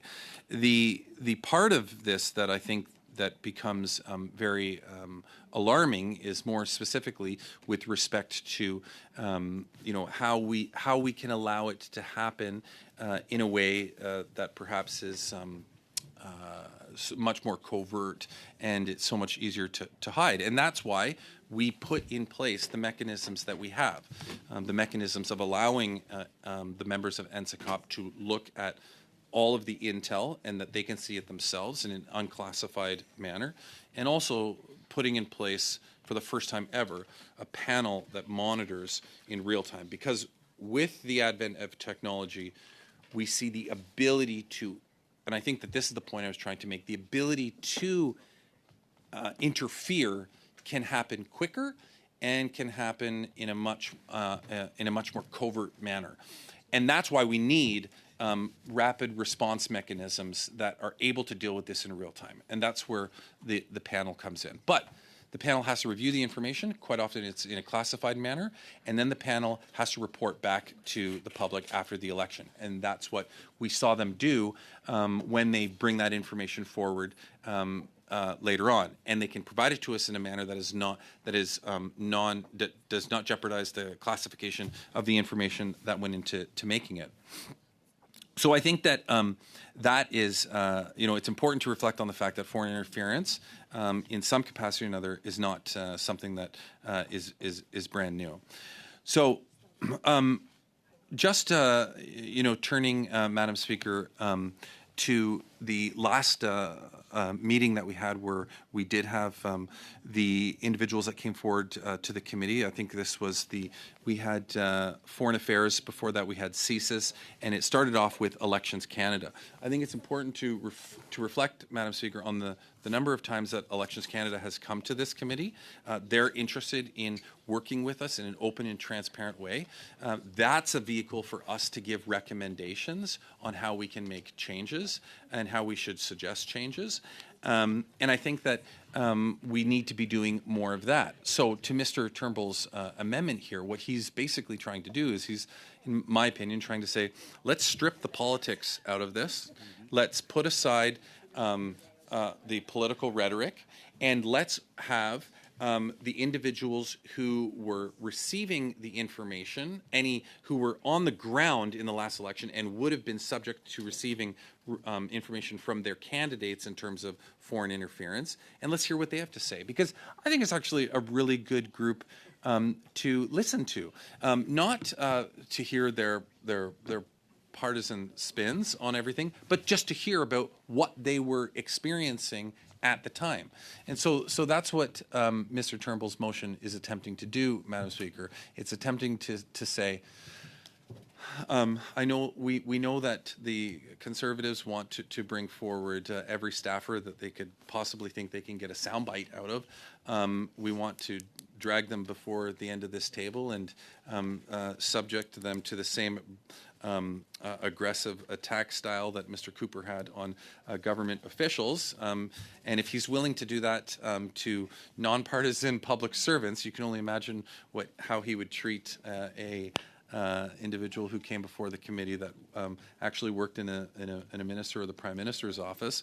And I think that we're not going to gather much intel and much information in order to make recommendations from them, but we would be better off if we were to have information that actually talks about what was going on the ground in the last election. So his amendment, which specifically says to invite the 2019 and 2021 national campaign directors of each recognized party in the House of Commons and the security cleared party representatives to the Security National Intelligence Threats Election Task Force during the 2019-2021 federal elections. And so I think that provides more insight for this committee if the objective of the committee really is to get down to understanding what was going on and how we can provide meaningful input into ensuring that there is substantial recommendations that we can make through a report back to Parliament and to the government on what they can do. So when we reflect on how we've got to this point, Madam Speaker, and I mean, I know I talked about NSICOP, I know I talked about the special panel, I know I talked about C-76. We've also heard from a number of experts at this committee. We heard from Global Affairs and CSIS who came before the committee and who provided with us as much information as they could. They confirmed that there were no active investigations going on, or at least the RCMP and the same panel did. We also heard from the RCMP and CSIS in their panel that specifically that they need to, their job is to collect secrets and keep secrets specifically. And they are very interested in protecting their sources. So I think that it is very easy for us to point fingers and to try to suggest that there is some kind of nefarious activity going on, and I know that the opposition wants to try to suggest that the Prime Minister is covering something up, but the reality is that any information that has been relayed back to us at this end of the table by the experts that have come before us have said that there's no information that they have that suggests that there was any foreign interference. And that's what we heard Ms. Thomas say and others say at this end of the table. So Madam Speaker, I think that I have made the majority of my points that I wanted to contribute to Mr. Turnbull's amendment. I think that he brings forward a good amendment in terms of trying to create or trying to gather information that we can genuinely use and can be useful to us in order to provide recommendations.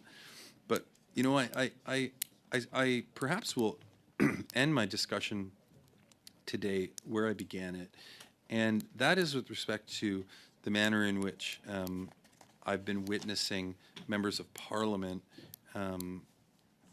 treat other members of Parliament and disparage their character. And specifically, I reference Mr. Culkin's attack on Mr. Dong and the manner in which he treated him, the manner in which he attempted to stir political division or to fundraise or to do whatever he was doing by suggesting that a sitting member of parliament is an agent of Beijing, I think is extremely unfortunate. I think that Mr. Berthold can defend Mr. Poilievre's claims. He can, what Mr. Poilievre said of the Prime Minister, I think he can do that. I think that he can skate around and try to explain away what Mr. Poilievre said, which he already did in this committee. But I don't think that he can explain away what Mr. Calkins said.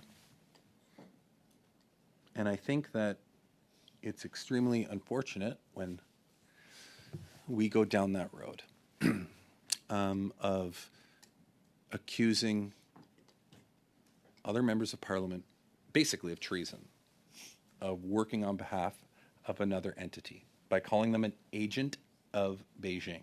They're saying that their loyalty is not to Canada, their loyalty is not to their constituents, but rather their loyalty is to a foreign country. And that's exactly what Mr. Calkins did. And I think that it's extremely, extremely unfortunate that we would tolerate this. I think that it's unfortunate that Mr. Calkins has not come forward and explained that, apologize for it, retract it, delete the video that he posted regarding that. I think that it's extremely unfortunate that his colleagues that sit at this table don't try to, at the very least, say that it was wrong for him to have said that. I think that if they're genuinely in this, not for the political gain of this, they would do that. Unless, of course, they felt the same way and therefore felt as though they didn't need to say that. So I really hope that when my Conservative colleagues contribute to the conversation today, they could address that point. They could address why, according to the minutes of the agenda, Mr. Calkins' name doesn't appear to be on any of them since a number of meetings ago. Is that in order, Madam Chair? It's a printed document, and his name wasn't on the document from the minutes, so I think that that's in order. I think that it's very telling. I think that Conservatives are nervous about the fact that he said that, don't think it's appropriate, and they need to own up for it. And it would be great if one Conservative colleague on that side of the table could actually do that, because I think that it's important for us to respect the fact that we are all honorable members, and to suggest that somebody is working for another country, I think, is extremely unfortunate. With that, Madam Chair, I think I've said my bit for now. I do have more to add, but I think for now that may be all that I had to say. You were expecting a little bit more? No, you're good? Okay, thank you, Madam Chair. Thank you, Mr. Gerritsen. Mrs. Sahota. Thank you, Madam Chair. It was really nice to hear my colleagues, I think, what was his preamble to the full speech that we'll hear later on when we reconvene this meeting or continue this meeting. I know he's just getting started, as like the famous words of David Christopherson at PROC back in the day. I used to always admire his ability to, bring passion and a lot of insight also to any debate. But he would always say, "I'm just getting started," after hearing from him for numerous, countless hours at times. So, anyways, that was very interesting.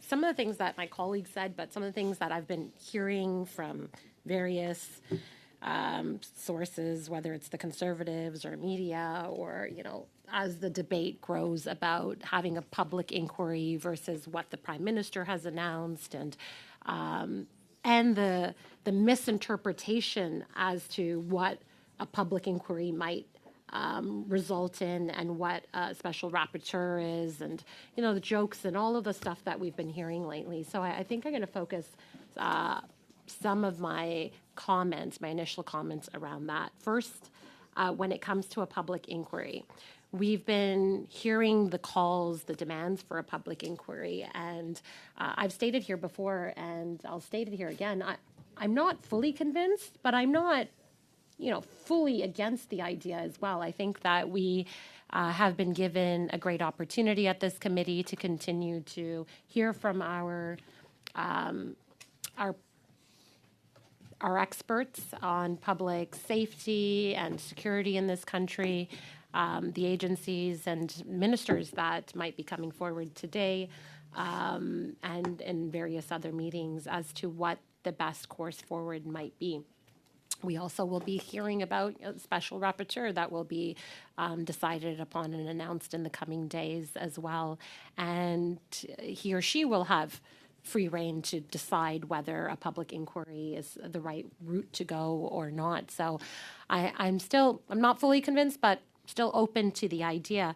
But some of the arguments that I've been hearing coming from the leader of the opposition, Mr. Poilievre, is that right now the many mechanisms that Mr. Turnbull, Mr. Gerritsen has highlighted, and I'll highlight in the second portion of my talk about the misinterpretation that's been happening as to all the steps or the misinformation that's been being put out there.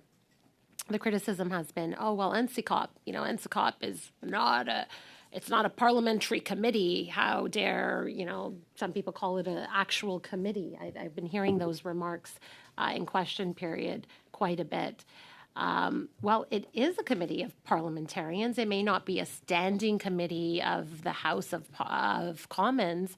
However, it is a committee of all parties. Members from all parties are on this committee: the Conservatives, the Bloc, the NDP, the Liberals, and they have top secret clearance.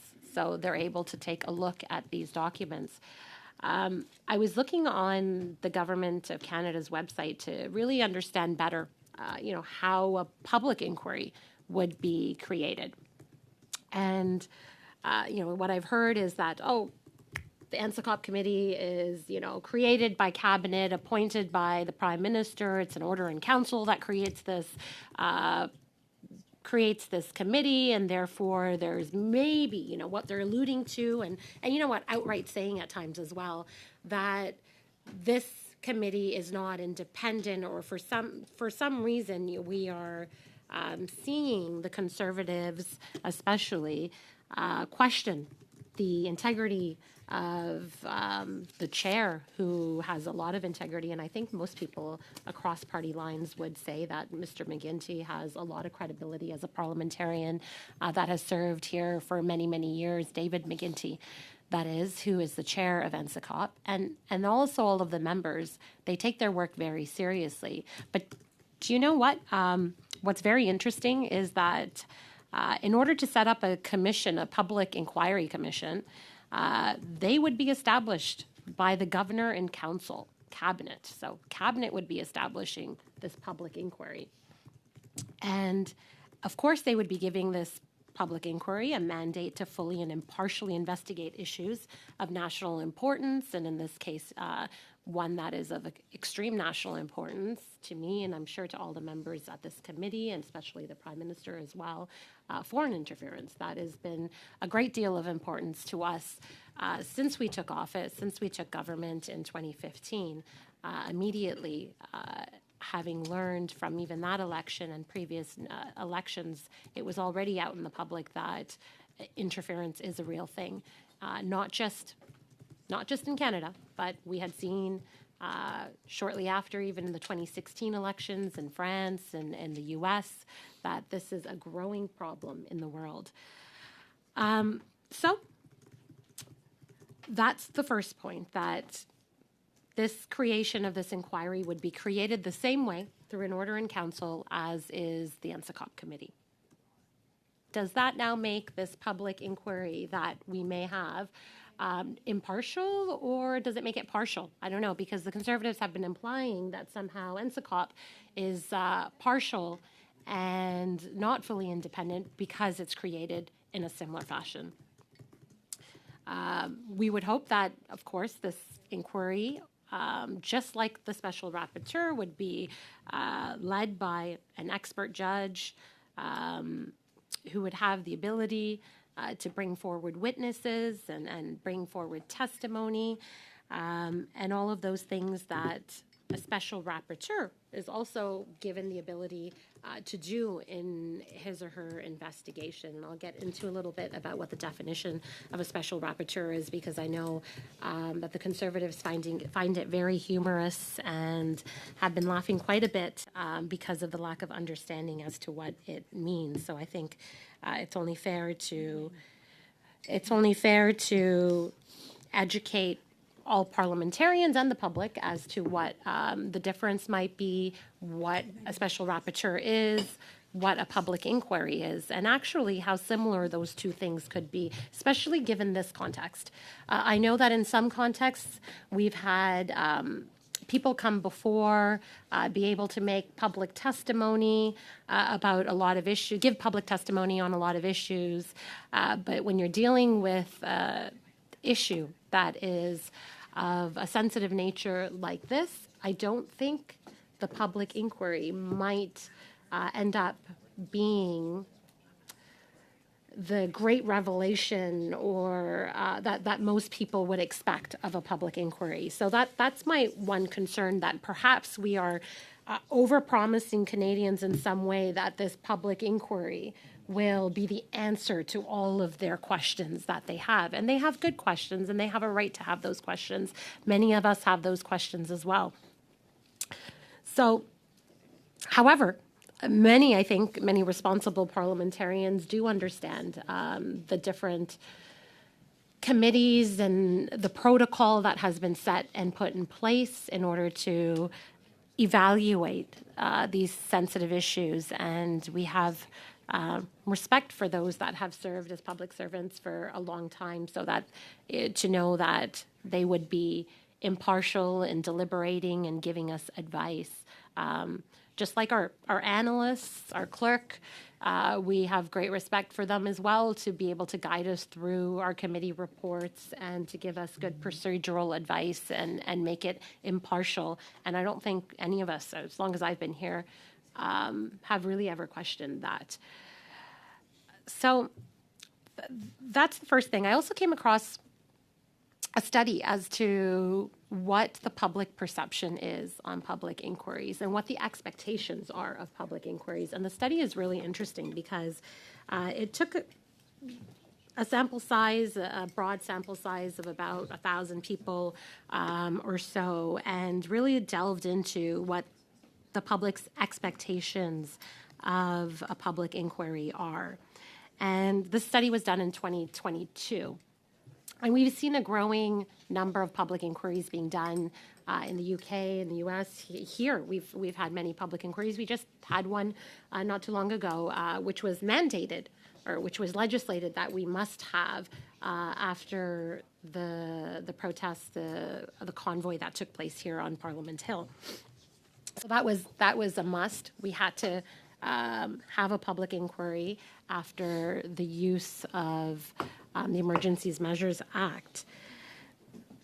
But we've seen in other inquiries before that, and the survey makes it quite clear as well, that many people have expectations that a public inquiry is somehow a trial of some sort, where the judge or the person presiding over the public inquiry would have great powers to always subpoena, to also maybe criminalize and punish those that are wrongdoers or actors through this public inquiry. So at times we have seen that public inquiries can, although vindicate some people, it can also be disappointing to others that thought, once this information is out in the public, they were going to get some kind of criminal justice out of the public inquiry.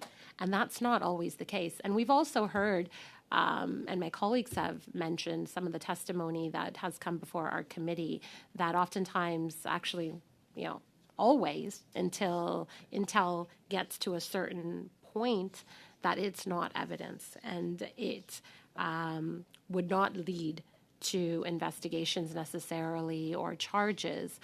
And we've also seen times where charges are laid and based off of intel that's received through CSIS, through American intelligence agencies as well. We had an example here before that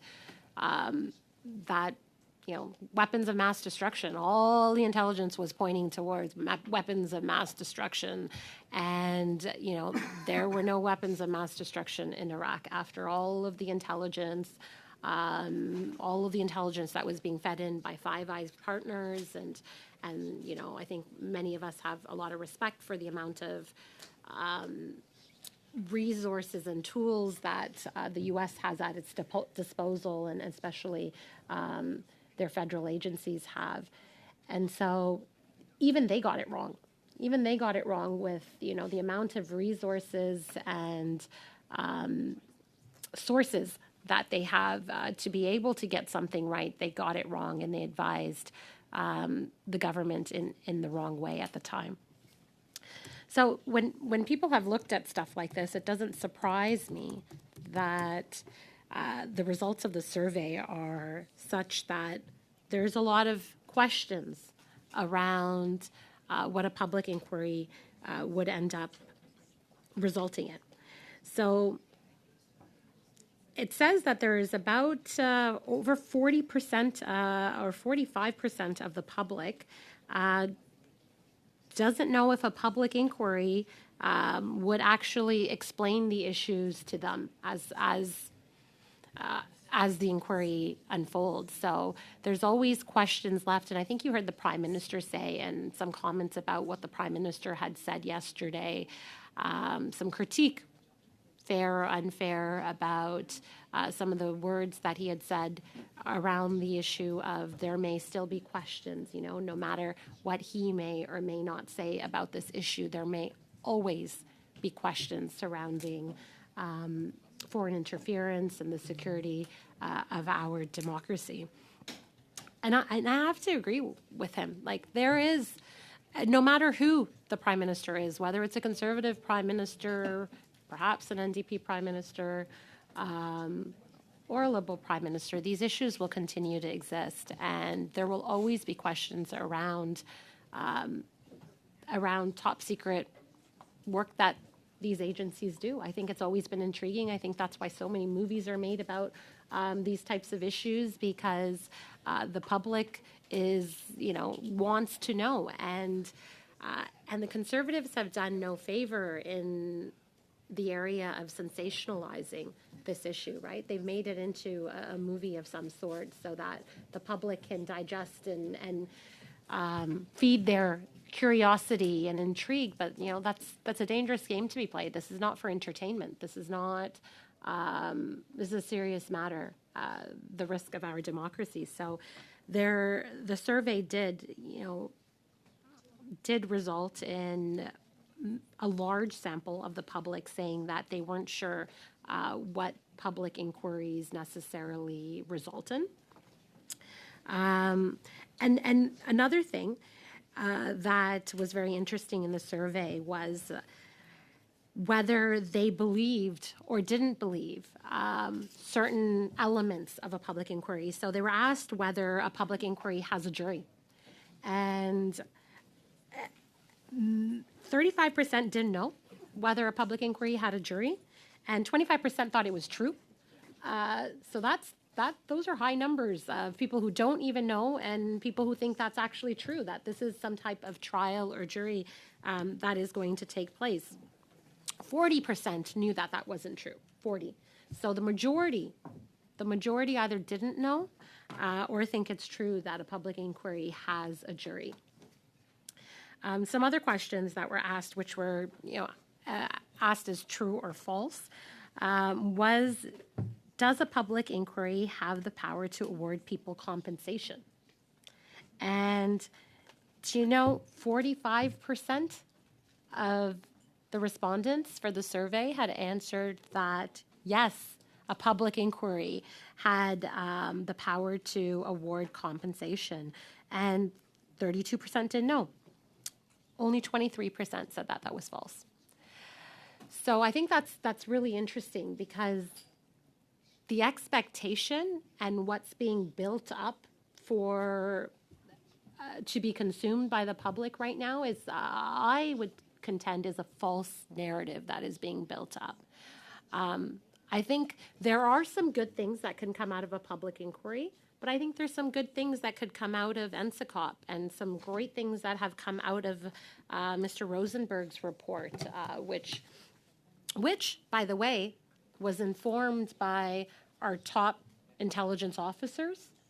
The committee that took a look at the issue of the 2021 election and whether it was free and fair, had the clearance to go through all of that information. So, and those people were our top public officials, nonpartisan public officials. And they obviously received that information in private or in secret, as the Conservatives keep saying. So many of these things are being done in secret. Well, they're being done in secret because they are looking at top secret documents. So it's no surprise that those things are being done in secret. And I think what the public might not be aware of, however, some of our witnesses have informed us here, and I think on many panels, experts have come forward and also said that in a public inquiry, the person who would be presiding over that inquiry would also see these things in secret. So NSICOP sees things in secret. The protocol committee saw things in secret. The rapporteur will probably have to see some things. He will see them all himself, him or her, I should say, him or her. We just had International Women's Day. I feel like I've been programmed since a young child myself even to constantly say he, and I have to unprogram myself, but I really hope that it might be a prominent female to lead this investigation. But the inquiry as well, that stuff would be in secret. We're hearing the words being used in camera. Our committee goes into camera at times as well. So that stuff, when we go into camera, that stuff is a secret. That's a parliamentary committee, a standing committee of the House of Commons that has members of all parties, that at times, due to sensitive reasons, has to go in secret. And that doesn't mean you're up to something dubious or, nefarious or whatnot, that the opposition parties have, really tried to imply and even really outright state in many of the press conferences that I've been seeing. They are letting Canadians know that somehow, because there's sensitive material that's being viewed and it gets viewed behind closed doors or in secret, that's a bad thing. Well, that's not a bad thing. That is done in order to protect all of us, to protect our country. And so the very fact that, the opposition parties want to just, sometimes I think, and then I have to, I have to give them the benefit of the doubt, but sometimes I think that maybe they just want to see this place burn. Like maybe they're not interested in the truth. Maybe they just really want to see the world burn. And I'm not interested in that. I honestly want to figure out how we can get the best result. The best result also, you know what? If I thought, and I'm not sure, and I mean, we'll hear from ministers today as well, and other witnesses in this committee. If somebody convinces me that the public inquiry is the way to go because somehow we will have a better result or outcome, or Canadians won't be left with any questions after a public inquiry. All their questions will be solved, even though a lot of the stuff that is going to be presented at a public inquiry will be done in secret, at a public inquiry in secret. Then I'm for it. But I was also looking at, I heard some things about, the special rapporteur. This could take years. It could take until the next election. It could take all the time in the world to have this special rapporteur look into this matter.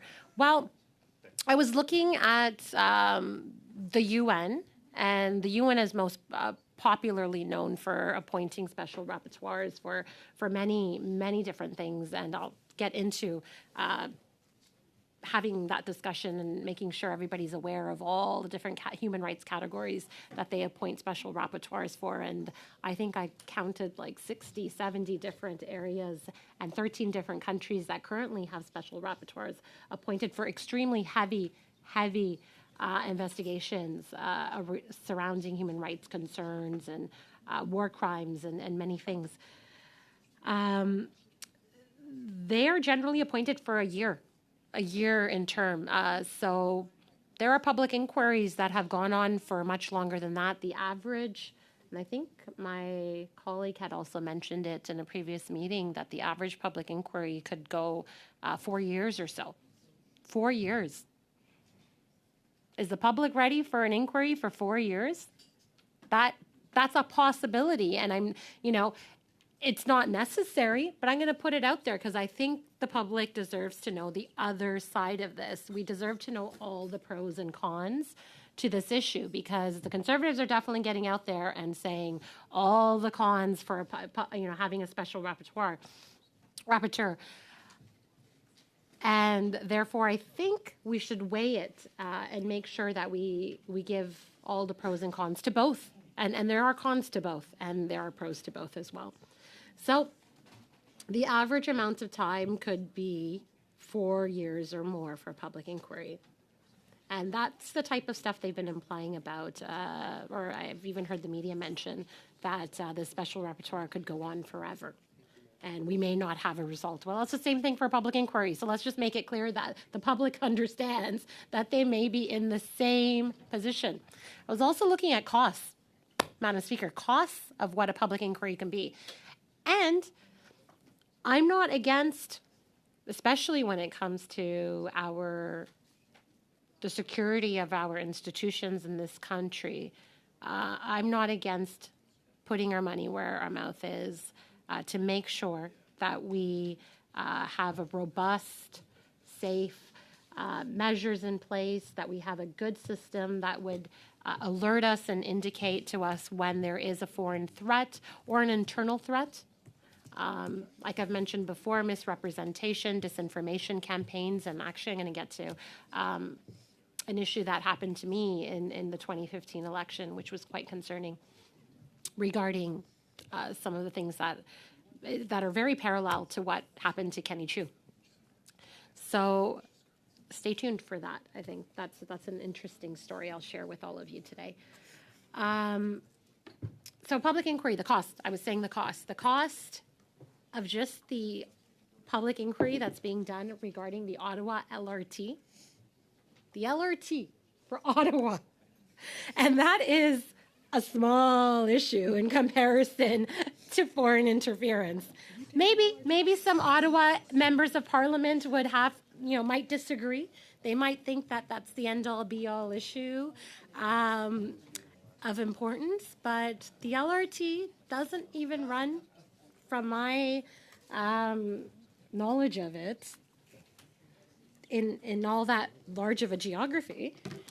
However, at about, or the last time I could find a calculation, last November, so November of 22, so as of November 2022, the public inquiry that is being done for the Ottawa LRT has cost $14.5 million. $14.5 million. I think that's going to make it hard for the Conservatives to sleep tonight. I really do, because I know that they are fiscally responsible, or they at least claim to be fiscally responsible. They claim to be fiscally responsible, but however, they're saying there's no option that could be a viable or good option other than a public inquiry that could be costly, could be done in secret, and could result in Canadians still being dissatisfied at the end of the day because there are so many secrets in a public inquiry. Another, I think, really tragic, extremely tragic event that shook our nation was the 2020 mass shooting. That public inquiry cost $25.6 million. $25.6 million. So I could only believe that through the numbers, you know, LRT inquiry, mass shooting inquiry, where a lot of the issues, you know, were not necessarily they were not top secret intelligence type of information. So I would say a lot of information they were able to share in the public inquiry for the mass shooting. That cost $25.6 million. So I can only imagine what this public inquiry is going to cost the taxpayer. This public inquiry will cost the taxpayer definitely a lot more than that. Because it's going to take a lot of work to start from scratch again, right? And why start from scratch? That's the other thing that I've mentioned before, and when I get into talking a little bit about the proposal that the Prime Minister outlined a few days ago, I think the proposal is complementary to a lot of the work that's being done, but also it's a step further, and it gives the special rapporteur power to make the final decision. Make the final decision as to how this should be really dealt with, what the best course of action is. And I think this committee is going to do something similar as well. This has become such a big issue that we are having to replicate a lot of processes. And the public inquiry will also be another replication of a lot of processes in part, right? Because we have NSICOP doing the work that they're doing. We have the critical protocol doing the work that they're doing during election time. And we've heard testimony regarding the limitations of that. We've also had the critical action incident public protocol report recommend that, you know, the scope be widened so that we're not just looking at the writ period, but we're looking beyond the writ period. And I think that's important, and I think it's important for us to also give Elections Canada more powers so that they can look at things a lot more beyond the writ period. So those are some things that I think are very important to highlight. The cost, the fact that a lot of things might still be in secret, duplication of so many processes, and the dissatisfaction that the public may still be left with. Do you also know that according to the study that was done about public inquiries, that when people were asked whether they can send people to prison, whether a public inquiry can actually themselves, as a result of the public inquiry, send people to prison, that 28% of the answers thought that was true, and 32% didn't know, and only 40% of the people thought that was false. So once again, majority, a lot of, you know, disillusionment or, questions still surrounding what a public inquiry would or would not do. It sounds good. It sounds good. A lot of things often sound good, but, you know, that's why we've been elected and put here in Parliament, because when I talk to my constituents, about a lot of issues, you know, sometimes I get really great feedback, and other times I also get these comments that, you know, you need to delve into that, because that's why we elected you and put you in Parliament. Yes, we overall have I guess I would say what do citizens have? Like, they have a duty a role and a responsibility in our democratic system for things to go both ways. They do have a huge role to play, election time, but also I would always say throughout as well, especially in an open democratic system like we have, to consult and to talk to our constituents. But oftentimes I hear them say, Ruby, this is a very serious matter, and we expect that parliamentarians are going to study it and come out with the right conclusion, and they're going to determine, and government will make the right decision, right? So a mandate is given to a government to really investigate and put trust in them to look out for Canadians' best interest and make those decisions on behalf of Canadians. And what was really disturbing, and my colleague Mr. Gerritsen was just talking about it a little while ago, is the outright assertions made that the Prime Minister somehow does not have Canadians' best interest at heart. And I would say any Prime Minister. I'm not just saying because this Prime Minister is a Liberal Prime Minister, but I do think most people come here for the right reasons. I really do. And every time I'm asked this question, I was just at Civics the other day doing this video, and I think about 70 parliamentarians went to Civics to talk about, what are things people don't know about politics that you'd like to share with Canadians? Well, I'll share it here again today. One of the things that a lot of people I feel don't know is that we work generally really well around the committee table. What you see in question period is not necessarily always what happens in committee, and there is a lot of collaboration, and we do deliver really good insights and reports into very heavy topics at times, intriguing topics always, and that most people, my idea before getting into politics, although I always loved politics since I was young, I was fascinated by government and how it makes decisions for Canadians. I was also a little bit of a political activist, definitely, for many of my young years. Most of my time was spent protesting things but then eventually I wanted to be on the inside, right? You want to be on that decision-making table.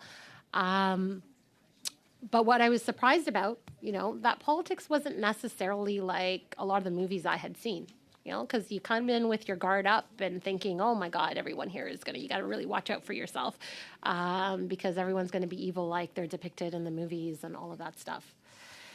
Although we get carried away at times, and I think the leader of the opposition has definitely gotten carried away lately, especially when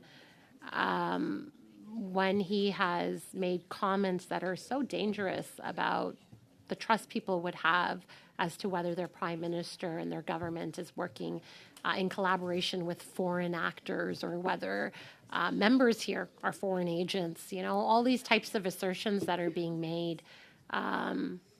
It's really disgusting. It's extremely disgusting and disappointing, but still, on average, we go through these times. We've seen, I think, for those that have been here for a while, that there's ups and downs in government, and even in Parliament, and even in this committee of PROC. I've been here since 2015 in this committee, and I'm so lucky.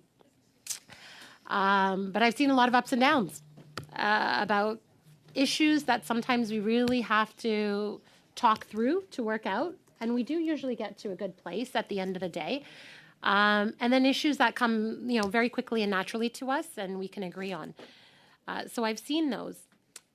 But I would still conclude, having seen all these things and being disappointed right now in the leader of the opposition, that most people come here to do the right thing. They come here to do the right thing, and I've met a lot of really wonderful people in politics. I think some of the best people I've ever met. I thought I met a lot of cool people in law as well, but I have more questionable people there too. And I think I've met some really, some of the best people I've met have been here.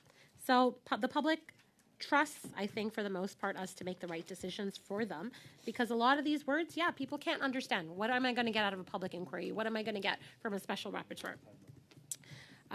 So that is important for us to really delve into and to take a look at. And I'm going to finish up with one more thing, but I do have, like, I want to get put on the list again for this because I didn't get into the second part of my talk. My second part of the talk is really what we have, what the Prime Minister has proposed, what a special rapporteur does, what special rapporteurs in the UN have done. I really want to delve into a lot of that.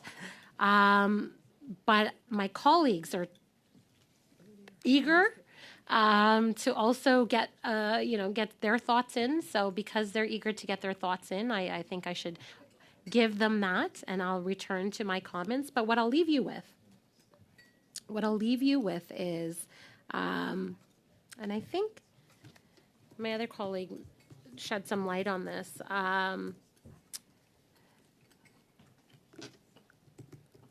Yeah, so many Canadians, as we know, do believe that Chinese interference had a role to play in our institutions, and no one's denying that. We're all saying, yes, that's absolutely true.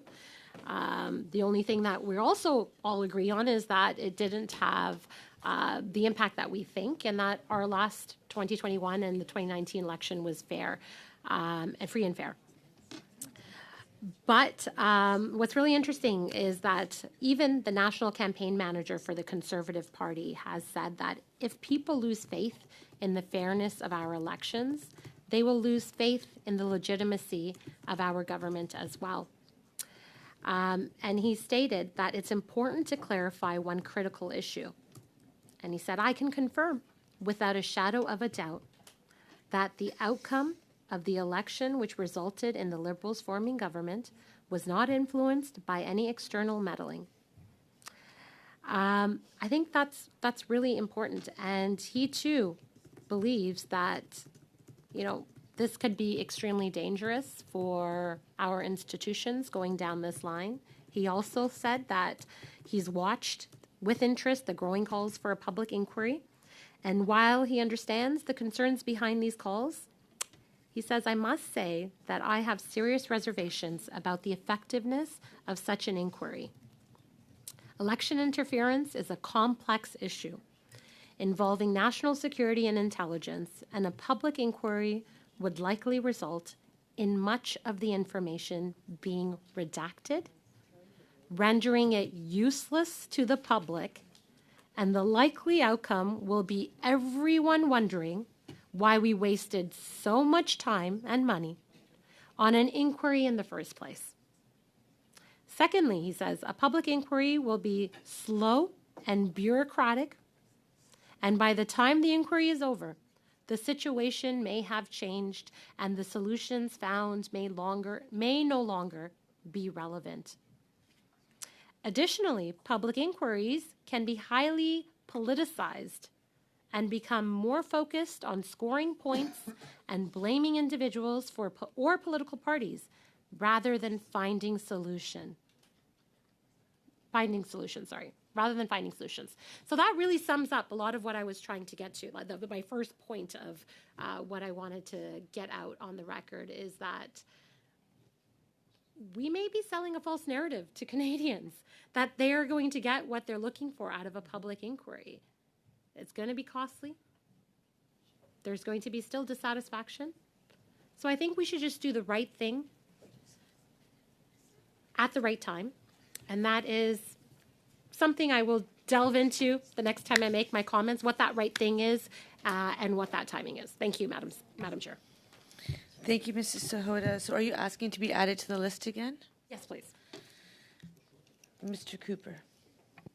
Thank you very much, Madam Chair. I will be very brief. First of all, I do want to correct the record about what you said, respectfully, Madam Chair, about what happened on Tuesday after question period when this committee did not reconvene. You said at 9:46 today, quote, it was never the intention that we would not find resources, but we have to work with them to find resources, end of quote. That's a direct quote from you, Madam Chair.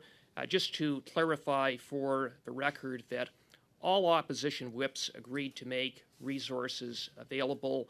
All opposition MPs returned to committee. Resources were available, There were interpreters in the booths waiting for Liberal members to show up.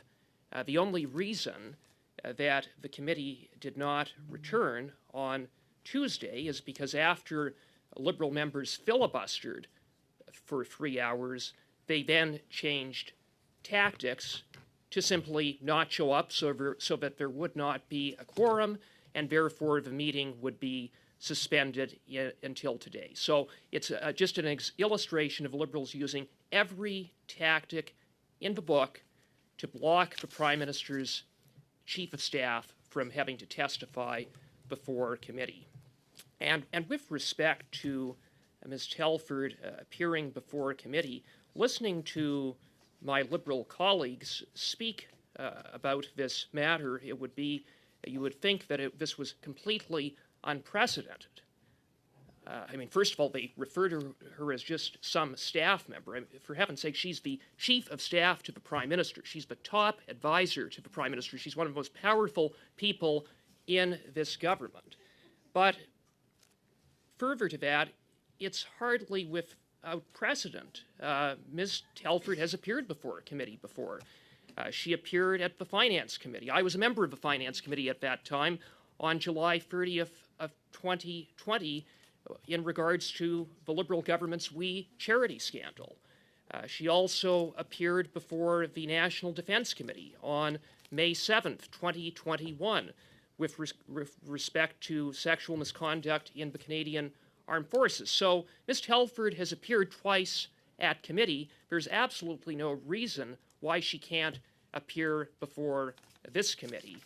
And really, the motion before us is quite clear. The amendment put forward by Mr. Turnbull to gut my motion to have Ms. Telford appear is straightforward. All the arguments have been made. There is no reason for this debate to continue. All opposition parties are united in seeing that Ms. Telford appear before a committee, of course, with Ms. Blaney's amendment to my motion, which all opposition MPs are united in support of.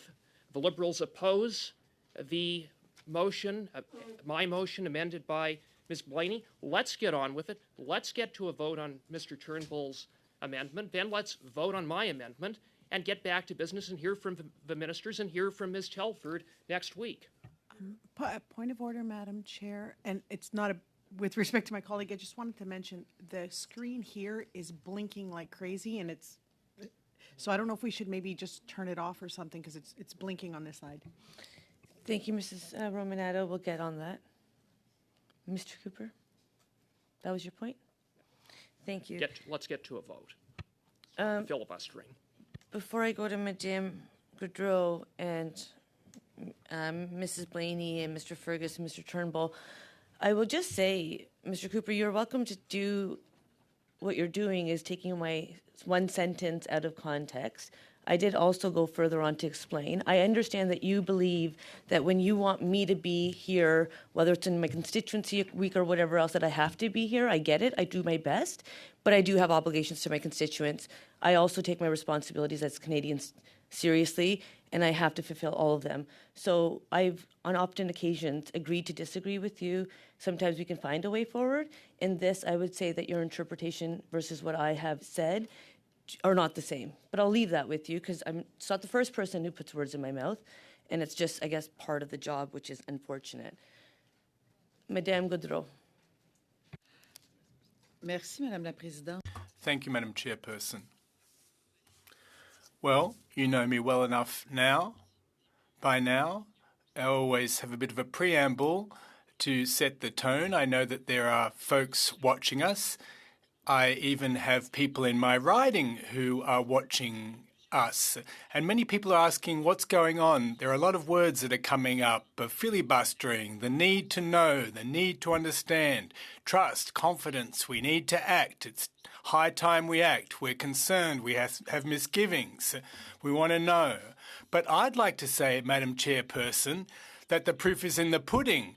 And listen, I'm learning a lot from this, and I take my hat off to people. And I think I've got new people to emulate when it comes to filibustering in the future because, they've shown me how to do it and are in fine form. And often people cast aspersions about filibustering and they say, well, you're doing this because X, Y, and Z. And I said, well, don't throw stones at glass houses. Look at yourselves before you cast aspersions. And it's a pity that those that cast those aspersions aren't actually here. And now it is my turn to have a TV that's not working right in front of me. It's if it could be turned off, it's quite a bother. Madam Chairperson, did you hear me? The television is not working. So when people ask me what filibustering is, and I'll get to the crux of the matter in a moment, but it's almost 20 to 12. We started at the 9 a.m. this morning. And what I think is that when you stand up and speak for over 10 minutes to defend your point, to meander through the topic and refer back to the past without even addressing the present and without even making valid suggestions for the future, that is the definition of filibustering. And allow me to indulge myself by saying this. And if we cast our minds back to the We Charity episode, there is one single person here who can take the liberty to say that they acted essentially in the interests of the people, their constituents. Let me explain myself. Now, there are always two matters, two things to take into consideration. Good intentions, shedding light on things, getting to the bottom of things to make sure that our democracy isn't undermined. We all agree about that. But how does one approach this? Now, for our television viewers, including my kids, who are asking me, why is this dragging on? Well, I tell them it's a rule. It's a standing order to run the clock. Why to run the clock? Because maybe someone's going to pull something out of a hat. A rabbit out of a hat. Will there be a panel? Will there be ministers? Will there be a panel of witnesses from midday to 1 p.m.? It's anyone's guess. Will we take a break before question period? We have our commitments. But now we've been going around in circles for the past 3 hours. So I can't really wrap my head around this. And I have trouble accepting it.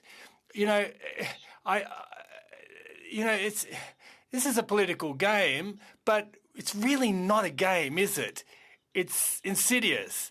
And that's just my aside, and it took a couple of minutes to get that out. Now, to get that off my chest. Now, I'd like to turn my attention to a number of issues. First,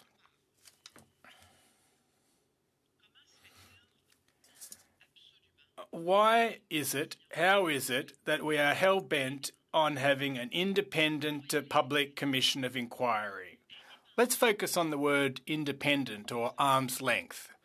To my mind, that means 100% impartial. Impartial? That means something that has been agreed on by consensus. We have spent time. We spent days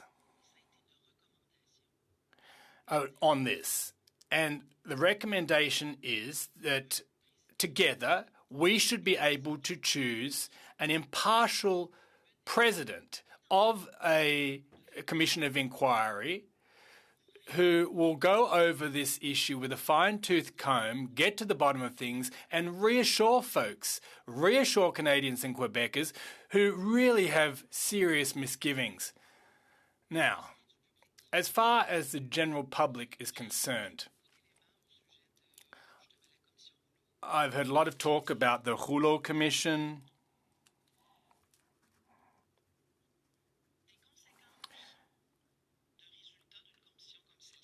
The outcomes of a commission of inquiry such as this one, i.e. the argument, do we really want to go there?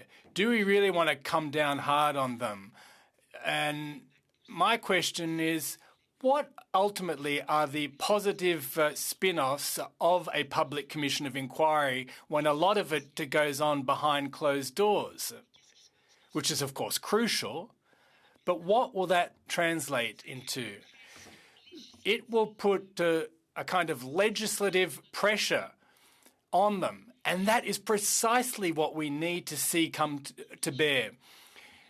Currently, we have to bend over backwards in making our arguments. And sometimes it seems like it's excessive. But what will it take? What will it take to move this mountain? We've seen over the past several years, oh yes, there have been initiatives and put in place and efforts made, and I said this in question period. There have been initiatives put in place, and that's a good thing.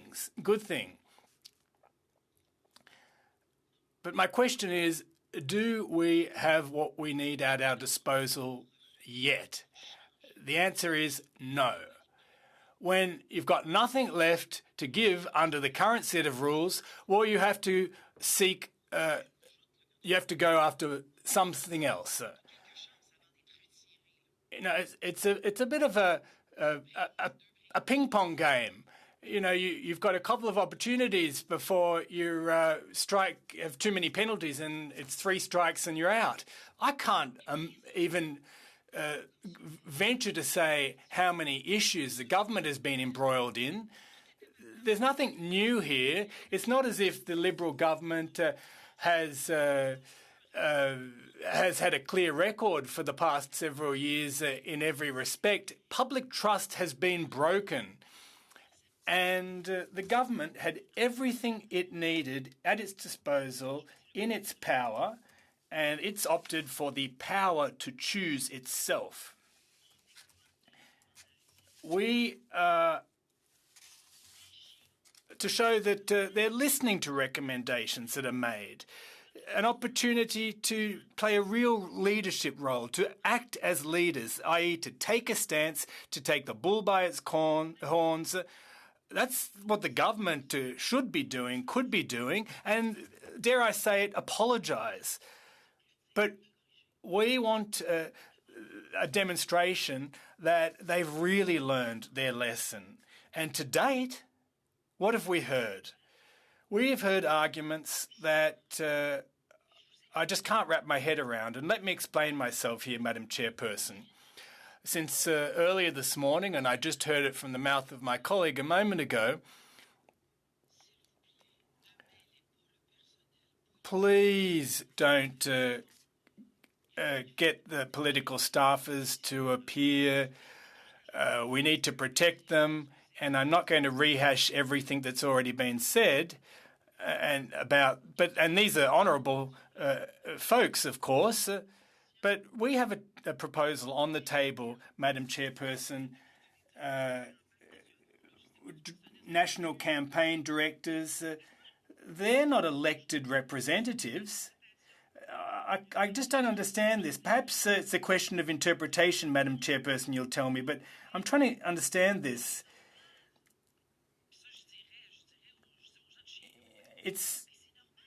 And I tell folks back home that this is normal, you know, because these are serious times, and we are going to get to the bottom of things, Madam Chairperson. I tell you we will. We've been calling for Ms. Telford to appear now 4 times, and in 2020, myself, I heard testimony and answers right out of the horse's mouth.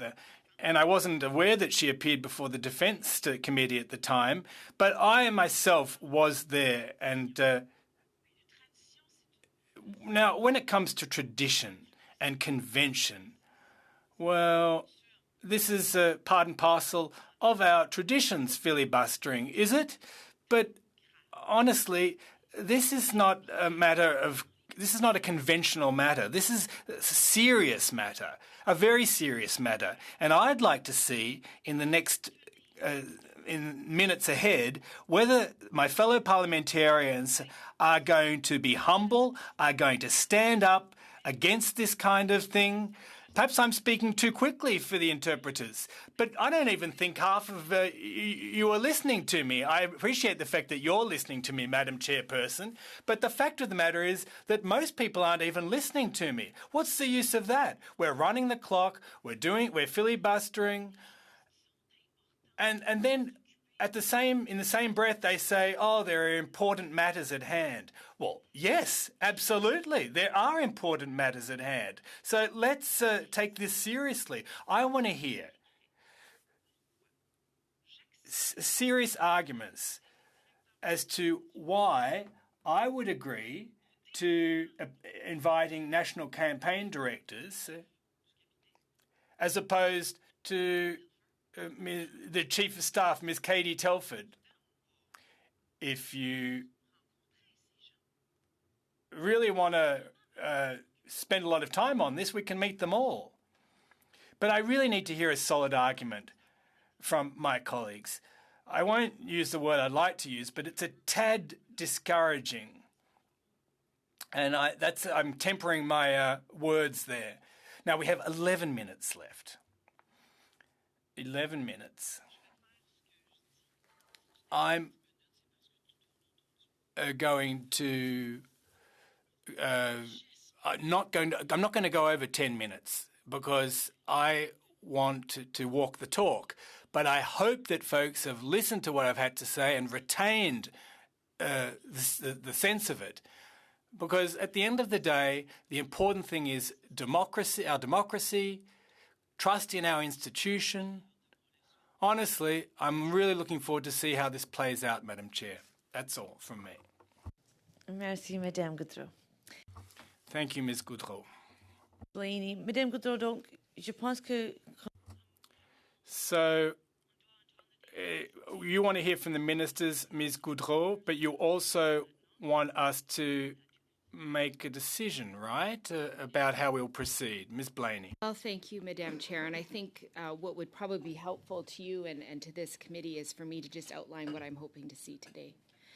So first of all, I hope today that we will actually get to a vote. I would be very excited to do that. And at any point that the other side is prepared for that, I am here for it.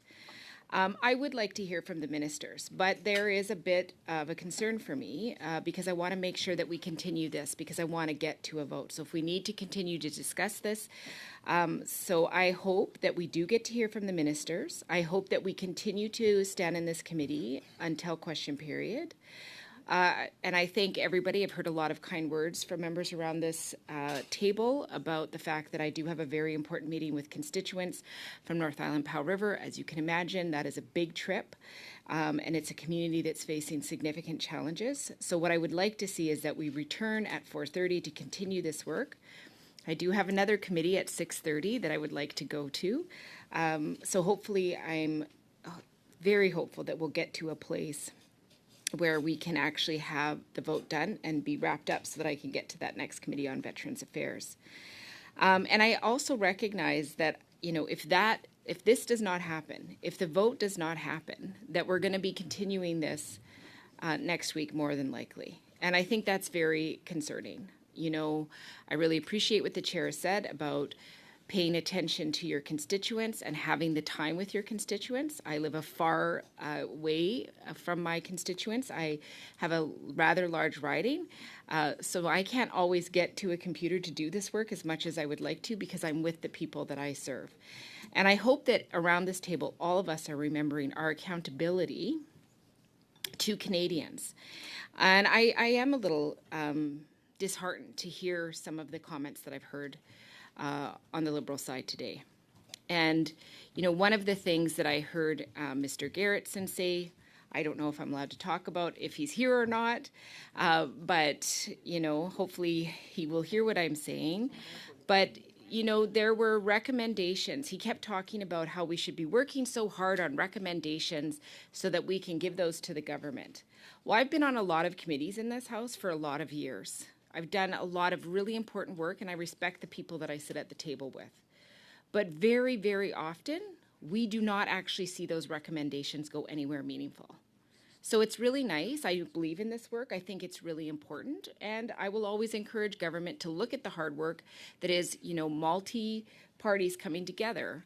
But I just want to be really clear for Mr. Gerritsen to imply that us doing our work here was going to somehow fundamentally change what the government is doing and how they're accountable, I don't think is true. If that was the case, then in Veterans Affairs, we'd have things like the Marriage After 60 clause revoked. We would have the disability benefits actually being delivered, and those backlogs would be dealt with. Those things have not been done in my other committees, so I'm not in any way persuaded that the important work of this place, of this committee, is going to fundamentally change what the government does. And I was also really disappointed to hear sort of, it's almost like we're trying, or what I'm hearing on the other side is this intention to undermine the importance of a public inquiry. The reality is, and I will keep saying this, the information that is coming out in the media is really what is guiding Canadians to lose faith in the institutions. As parliamentarians, it is our job to try to build that faith because those institutions really do matter. And if we want a strong democracy, having faith in those institutions is absolutely fundamental and key. So, I heard from Mr. Gerritsen, well, it might take too long. It might not get anything done. Everything's changing so rapidly. Well, of course it's changing so rapidly.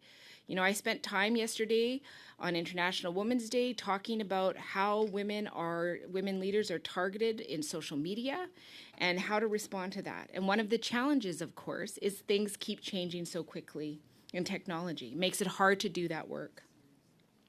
So I respect that. I respect that things change quickly, but it doesn't mean that we do nothing as a result. And that's what it feels like. It feels like there's been an implication. Ms. Sahota talked about it being too expensive, too long. We just recently had the public inquiry on the Emergencies Act. That was a very, very important piece of that legislation. And it also allowed Canadians to feel and see that there was a process happening that made their concerns assured. They know that that's happening, they can observe part of it, and they get some sort of response back to them. The Mass Casualties Commission is happening. Those things matter. People just need to know that the work is being done. And I think, again, we keep coming back to this sort of assumption that there's a carelessness around national security.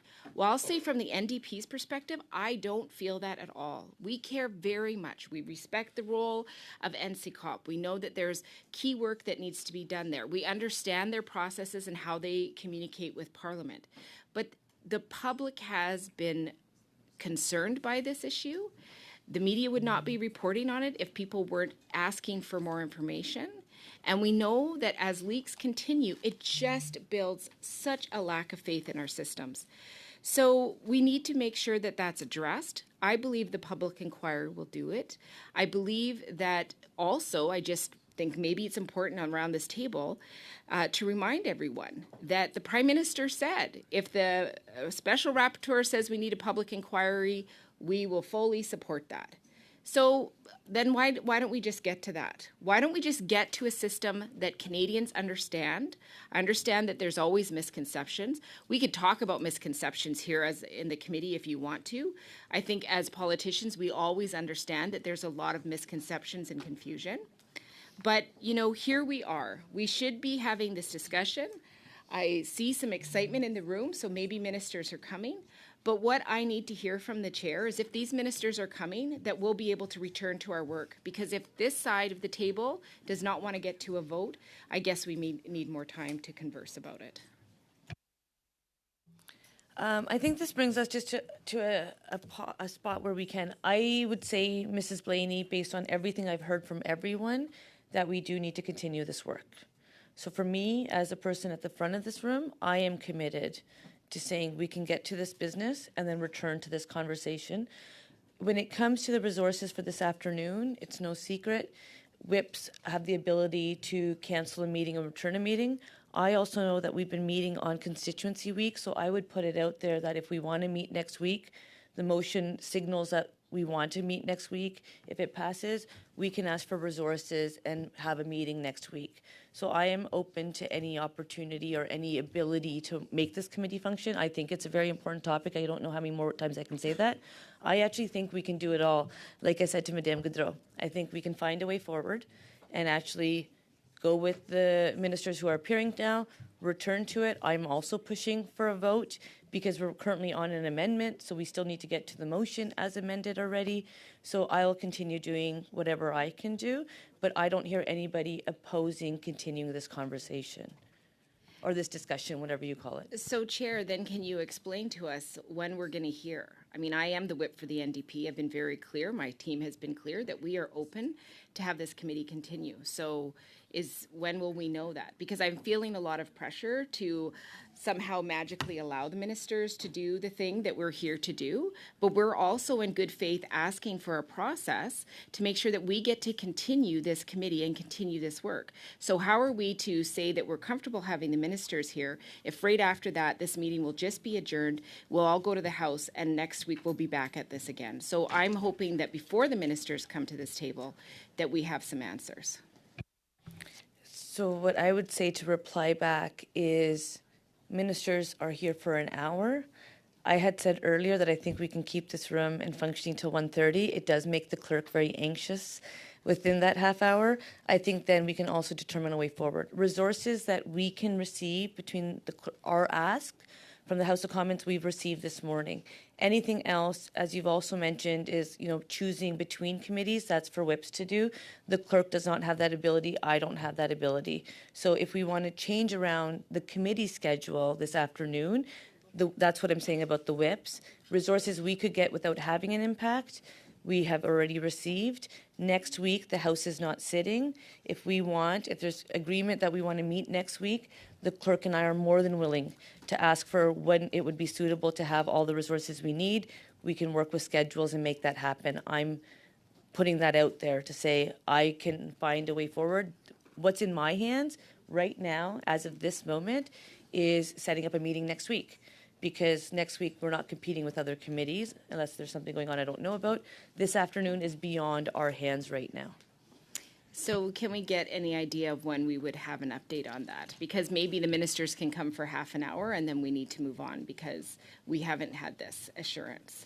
Like, I don't want to disrupt the ministers. I want answers. I mean, I think we've been very clear at this part of the table that I'm here to find solutions. I'm not here to grandstand or make some sort of political drama.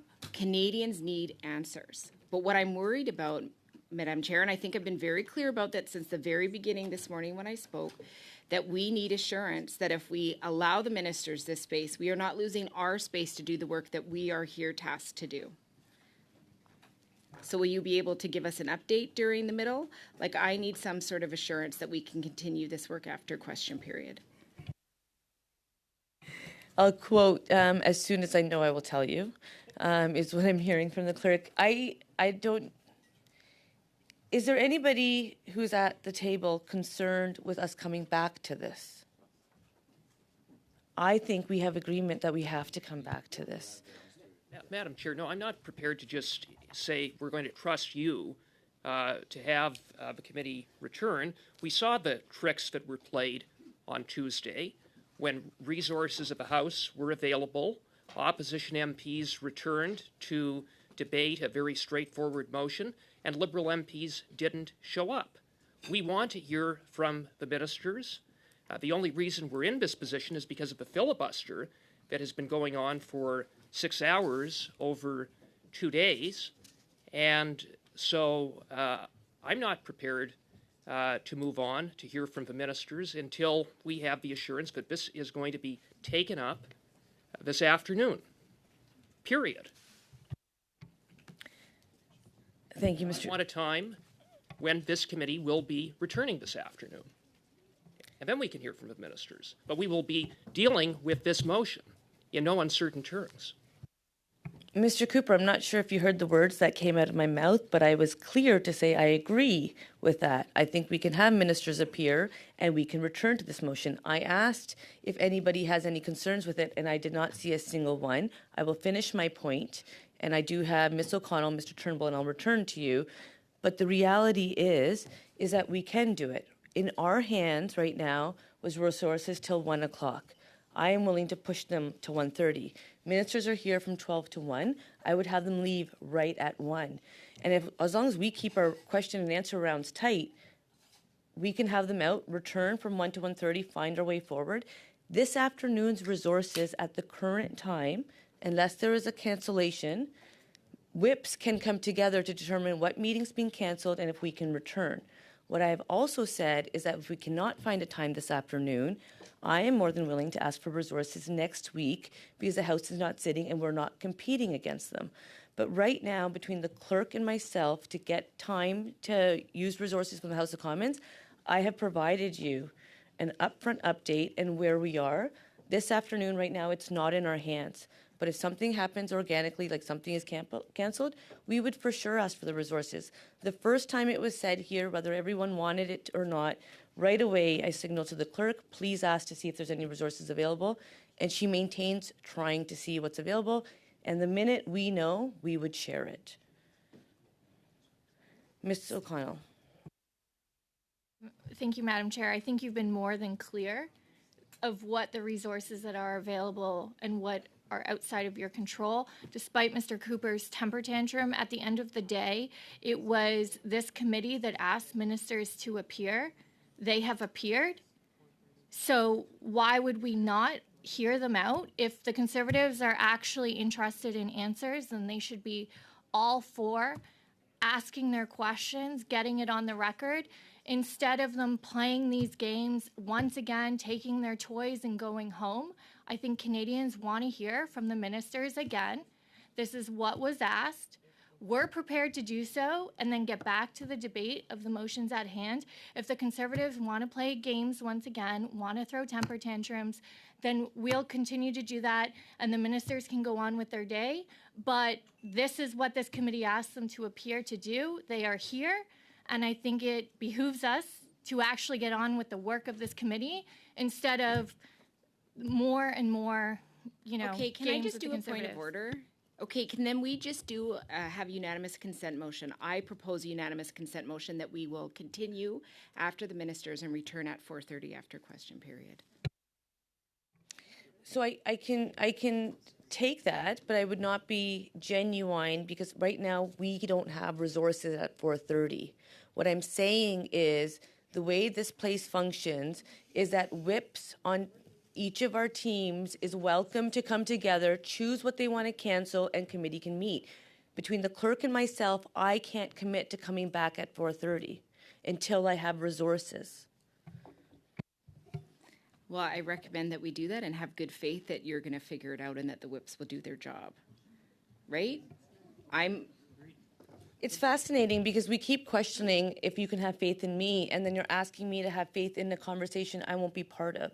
I'm on in public telling you I think it's an important conversation. I think we can find a way forward. The longer this takes, the longer it takes for the ministers to come here, the harder it is for us to get back at 1 and then to actually push the resources we're already pushing. So I believe, do we have agreement? Let me know that we have ministers appear, and then we go back into this conversation right after to find a way forward. If by then the whips have figured out a way to cancel another meeting and meet at 4:30, perfect. If not, what I'm committing is I'll find you a time next week, whenever you want to meet, and we can continue this conversation during the constituency week, because then it's not the whips who decide that. Between the clerk and I, we can try to push and get some resources like we have for the other 1064s that have happened. So rather than it be a 1064 for anybody watching, emergency meeting, we can actually plan when we're doing it and then work around our schedules. I think that's reasonable. Mr. Cooper. Just to be crystal clear, if the majority of whips ensure that there are resources available at 4:30 this afternoon, are you going to be here? And our Liberal MP is going to show up? So it's interesting enough that you would say that, Mr. Cooper. I made that same comment to the clerk, and the clerk said, She's not sure how that stuff functions. What she does know is we don't have resources right now, and what the House has told us is that whips can determine the way forward.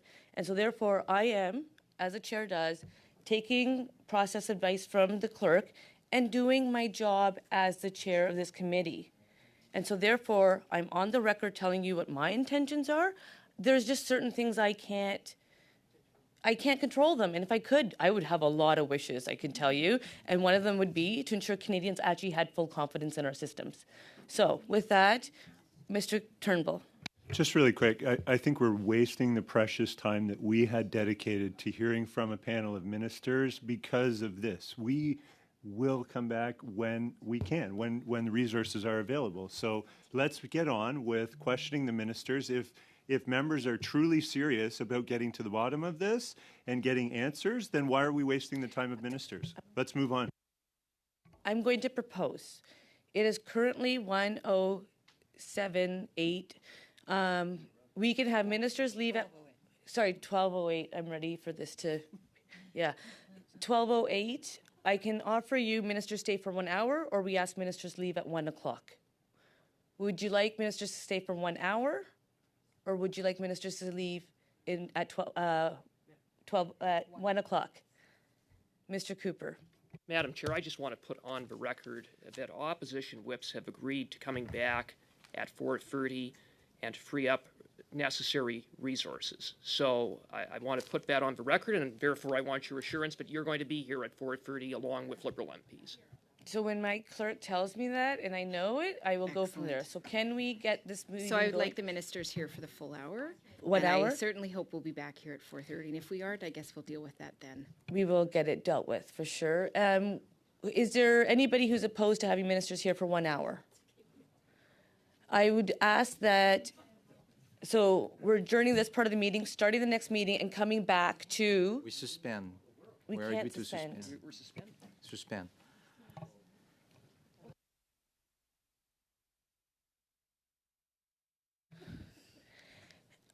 Okay, we'll suspend and we will just take, you know what, nobody gets a washroom break. We're just going to get the panel switched over and everyone deal with it, I guess. And welcome, ministers. Please come in and join us. We will continue our meeting and everybody should be in their seats in literally 2 minutes because I will continue the meeting. Thank you.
Jolie and LeBlanc, and thank you for coming.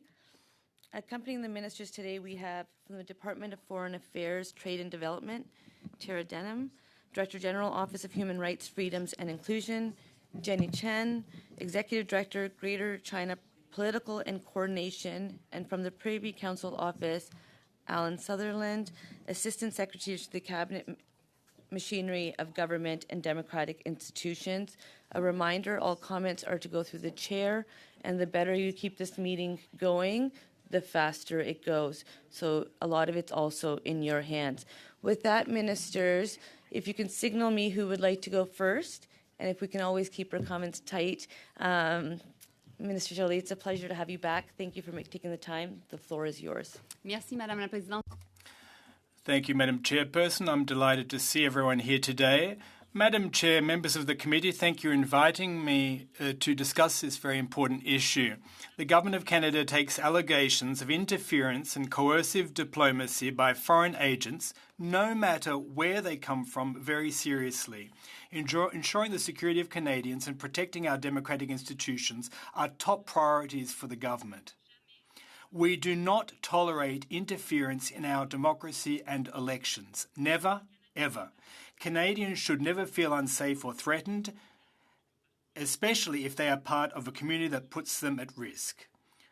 All Canadians should feel able to participate in our civil society and democracy without fear of reprisal and with confidence. Madam Chair, the work this committee is doing is critical. Democracy is a choice. It is often a fight, and it takes work every day to defend and promote it. Canada's democracy is among the strongest and the most stable in the world. This stability is the basis for the safety, prosperity, and growth that our citizens enjoy.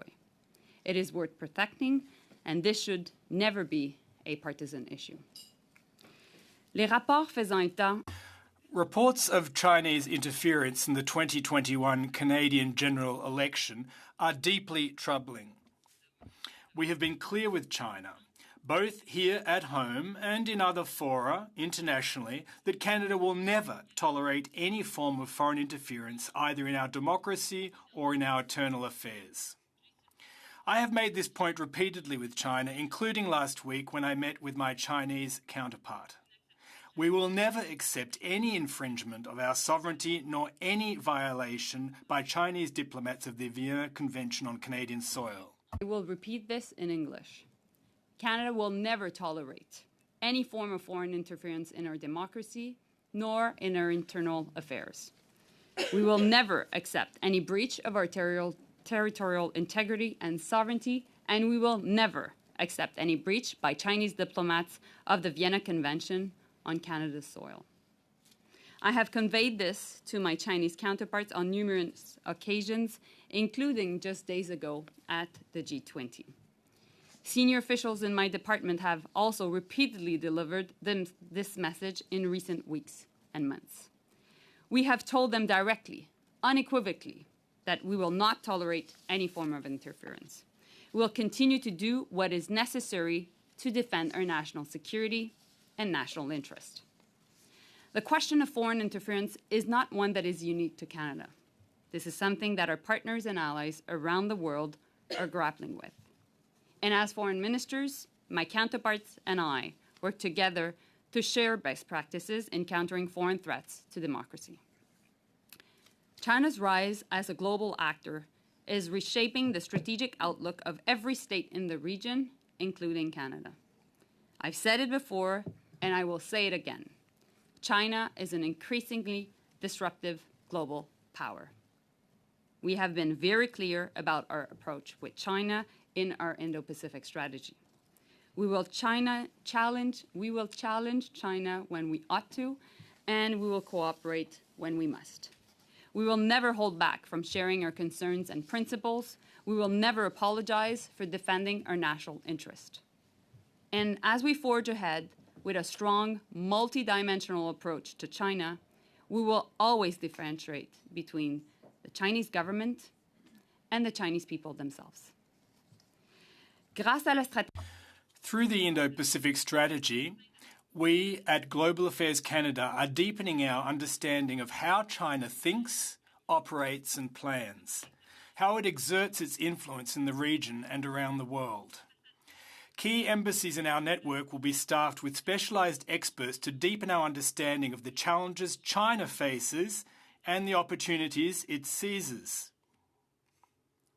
This will be the focus of our diplomatic efforts, and the work has already begun. We are also doing more to protect Canadian infrastructure, democracy, and Canadian citizens from foreign interference. This includes modernising the Investment Canada Act, protecting our critical mineral supply chains, and preserving Canadian intellectual property and research. We are increasing the resources of our security infrastructure to protect Canadians from clandestine or coercive influence by foreign states. We are also strengthening Canada's ability to effectively collect, develop and deliver intelligence, analysis and assessments to better understand the threats of foreign interference, hostile activities by state actors and economic coercion. Chair, just a paragraph. We will continue to take this issue seriously, very seriously, and work at multiple levels to shield our democratic institutions from foreign interference. And so, thank you for giving me this opportunity to have a discussion with you and answer your questions. Thank you. Thank you, Minister. Now, Minister LeBlanc, you get 4.5 minutes. Madam Chair, I'll endeavour to finish in less than that. Je vous remercie, Madame. I'd like to thank you, Madam Chairperson, once again for today's invitation. You've already introduced my colleague, Al Sutherland. Reiterate what my colleague, the Foreign Affairs Minister, said. Protecting our democracy and democratic institutions against threats of foreign interference is critical. It's critical to our government and to all Canadians. We obviously don't tolerate in any form foreign interference or attempts to undermine democratic processes in Canada. That's why the Prime Minister announced on Monday evening the appointment of an independent special rapporteur who will have a wide mandate to formulate specific recommendations on the protection of our democracy. In the coming weeks, he or she will be asked to inform the work of the National Security and Intelligence Committee of Parliamentarians and the National Security, Intelligence and Review Agency, as well as other processes underway to identify gaps in our system and further advice, obviously, on how to close those gaps. It's important for Canadians to know all the steps that we are taking to protect Canadians and our democracy at all times. This committee has heard from various witnesses last week that clarified the nature of intelligence and how important context is in order to get a complete picture.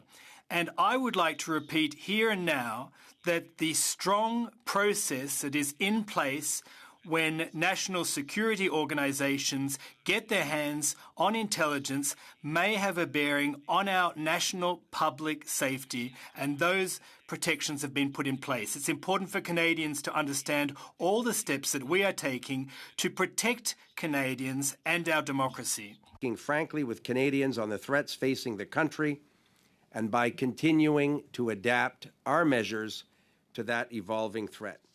This issue is not new, and it's not unique to Canada as well.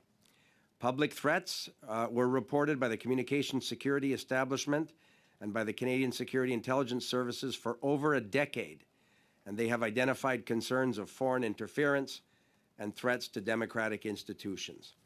All our allies around the world, including our Five Eyes partners, are concerned about the threats of foreign states working to advance their interests and to undermine ours. Threats that are designed to continue to undermine Canada's security, democracy, and social fabric. But equally, Madam Chair, Canada is recognized as having stepped up as a global leader in responding to election interference. We've taken a number of steps since the election in 2015, and we continue to build on these actions because threats to our democracy continue to evolve, and so, therefore, must our responses. Madam Chair, we've talked about the critical election incident public protocol, a senior committee of public servants, many of whom testified before this committee last week. This protocol established the panel, which is designed to provide Canadians with a non-partisan, transparent process where these public servants can communicate clearly and impartially with Canadians during an election in the event of an incident or series of incidents that threaten the integrity of a federal election. Madame la Présidente, bien... Madam Chairperson, although a lot of attention has been given to the composition of this task force, there are cabinet directives on the protocol which clearly set out that as soon as national security organisations get wind of foreign interference in a general election, it is incumbent upon them to examine all options to address the issue effectively, efficiently, immediately. Independent evaluation of the protocol was recently completed, and a public version was released last week. We are actively considering the recommendations made by Mr. Rosenberg with a view to continually improving our measures to protect institutions, as I said, from foreign interference. The Prime Minister announced on Monday that we will release a plan for the implementation of recommendations from Mr. Rosenberg, as well as others, within the next 3 weeks. These are but a few examples, Madam Chair, of actions our government has taken and will continue to take to protect Canadian democracy. And now, obviously, Melanie and I are very enthusiastic to answer all your questions. Thank you, Minister. 6-minute round, starting with Mr. Berthold. Merci beaucoup, Madame. Thank you very much, Madam Chairperson. Ministers and your staff, thank you for being here. Minister, you made a statement earlier. We will never tolerate foreign interference in Canada. You're good at strong rhetoric that strike us as being firm, but I'd like to know from your mouth how many Beijing diplomats have been expelled by your department or by the federal government in 2018. Response. Thank you very much. I'd be pleased to respond to that question. Not only are my statements heartfelt and strong, but they have a lot to do with the government's undertaking. Well, how many diplomats were expelled in 2018? I'm attempting to answer that, so if you'll just allow me to do so. First, when it comes to engagements with China, as Minister of Foreign Affairs, I have a number of tools at my disposal. And to respond directly to your question, if there are any diplomats who violate the Vienna Convention or Canadian law, I will never hesitate for a moment to expel them. Well, let's make this simple, says Mr. Berthold. Let's make this simple. I have a straightforward question. I'm just going to bring up what we all know is that Mr. Berthold is talking over the minister. If he wants to get responses to his questions, I think we should be able to hear the minister's response. Thank you. So I am going to state at the beginning of my comments, I was very clear that if we cannot have a good conversation, all comments, colleagues, ministers, everyone alike, goes through the chair. Donc, on fait tous nos commentaires parmi... All comments go through the chairperson. If we can't take turns... They do when there's one person speaking at a time. I think also, I recognize time does belong to members, but to be actually pretending like this is a courtroom and going back and forth also doesn't help. Because on one side, we're saying this is a very important conversation and we all want to get there. And on the other time, we're kind of trying to make a show out of it. And so I think we should be mindful about how we answer questions. As I asked earlier to both yourselves, let's just try to keep it tight. The whole concept of thanking for a question or whatever else, I guess today it's not needed. We just said it once at the beginning, we'll say it at the end, we'll go on our way. So we'll ask questions, answer questions as factual as possible, and we can make this work. Mr. Berthold, la parole. The floor is yours. Mr. Berthold, thank you, Madam Chairperson. So I'll repeat my question. How many diplomats were expelled by the Government of Canada in 2018? Chinese diplomats. As Foreign Minister, as I said to you, I have several tools in my toolbox at my disposal to manage relationships with various countries, including China. Therefore, what we did, I assume that's what you want to know, Madam Chairperson, can I take back the floor, please? I asked a question in relation to 2018. I understand there were no expulsions then. In 2019, how many diplomats were expelled? Well, my dear colleague, as far as diplomatic relations are concerned, it's important to understand that, of course, the Vienna Convention must be upheld. Were it to be violated, we will expel those diplomats. That much is clear. Madam Chairperson, through you, I understand that I'm not getting an answer about 2019. 2021, how many diplomats were expelled? Response. Well, it's an ounce of prevention is worth a pound of cure. What we can do, and this was in the news this morning, we can deny visas, Madam Chairperson, 2021, in 2022, in 2023. I'm doing my best, Madam Chairperson.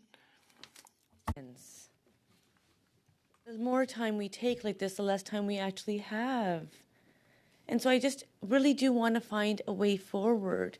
Please, let's maximize our time, all of us. Mr. Turnbull, on a point of order. I just want the minister to be able to be given the space and time to respond to the questions that Mr. Berthold is posing. I think it's important. He has important questions, but I think he should be equally interested in the answers that he's getting. I think some of us do want that. Unfortunately, the way this place functions is not functional because members do believe they own the time, and therefore there are some processes that work that would be equal time for the question and the answer because, well, I won't get into commentary. So I would just ask Mr. Berthold, si on peut prendre un peu de temps parce que if we can just give a bit of leeway to our witnesses. The witnesses need a little bit of time to offer up an answer to each other and find the way forward. So I will just say your time is limited, and if this is going to keep being interrupted, then I'm going to have to let the clock run rather than keep pausing it. Mr. Berthold, la parole. The floor is yours. Madam Chairperson, I haven't used the time as I would have liked to, and I'll continue to make an attempt to do so. I just want a figure, a single figure, and the figure I've got from the Minister is 0.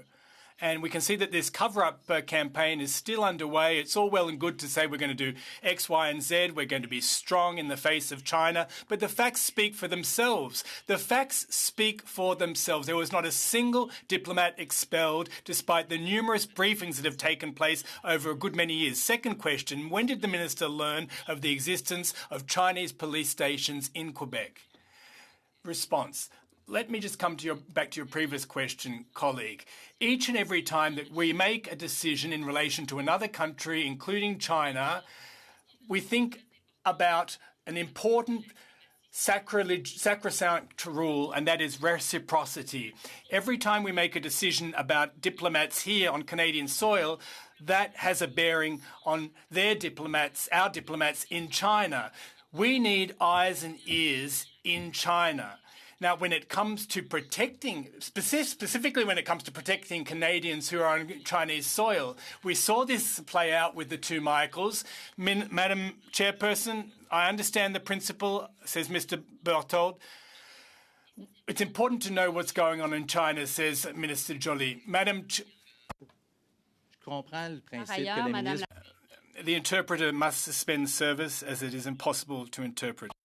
Unfortunately, I didn't get any answers to any of the questions I asked. Point of order, Madam Chair. I don't know if you have your earpiece in, but the interpreter has been so frustrated by this interaction that they have said that they are refusing interpretation, and so therefore I don't think it's fair to continue questions in this way if we can't properly understand what's happening in committee. It's a matter of privilege for me to be able to understand the interaction. Donc, est-ce qu'on peut... Can the interpretation resume? Yes, it can. Can you hear me? It's working. listen, the first round's always the toughest, so I just want to get to the next person. I'm going to let you know. And I think Mr. Berthold has been clear with his intentions, and I think you have been here long enough that you know how this works. So Of there's course, certain Madam things I Chair. can't do. So I think if it is just what he wants to do, I think that speaks to what he wants to do. Mr. Berthold. J'aime pas que vous commentiez.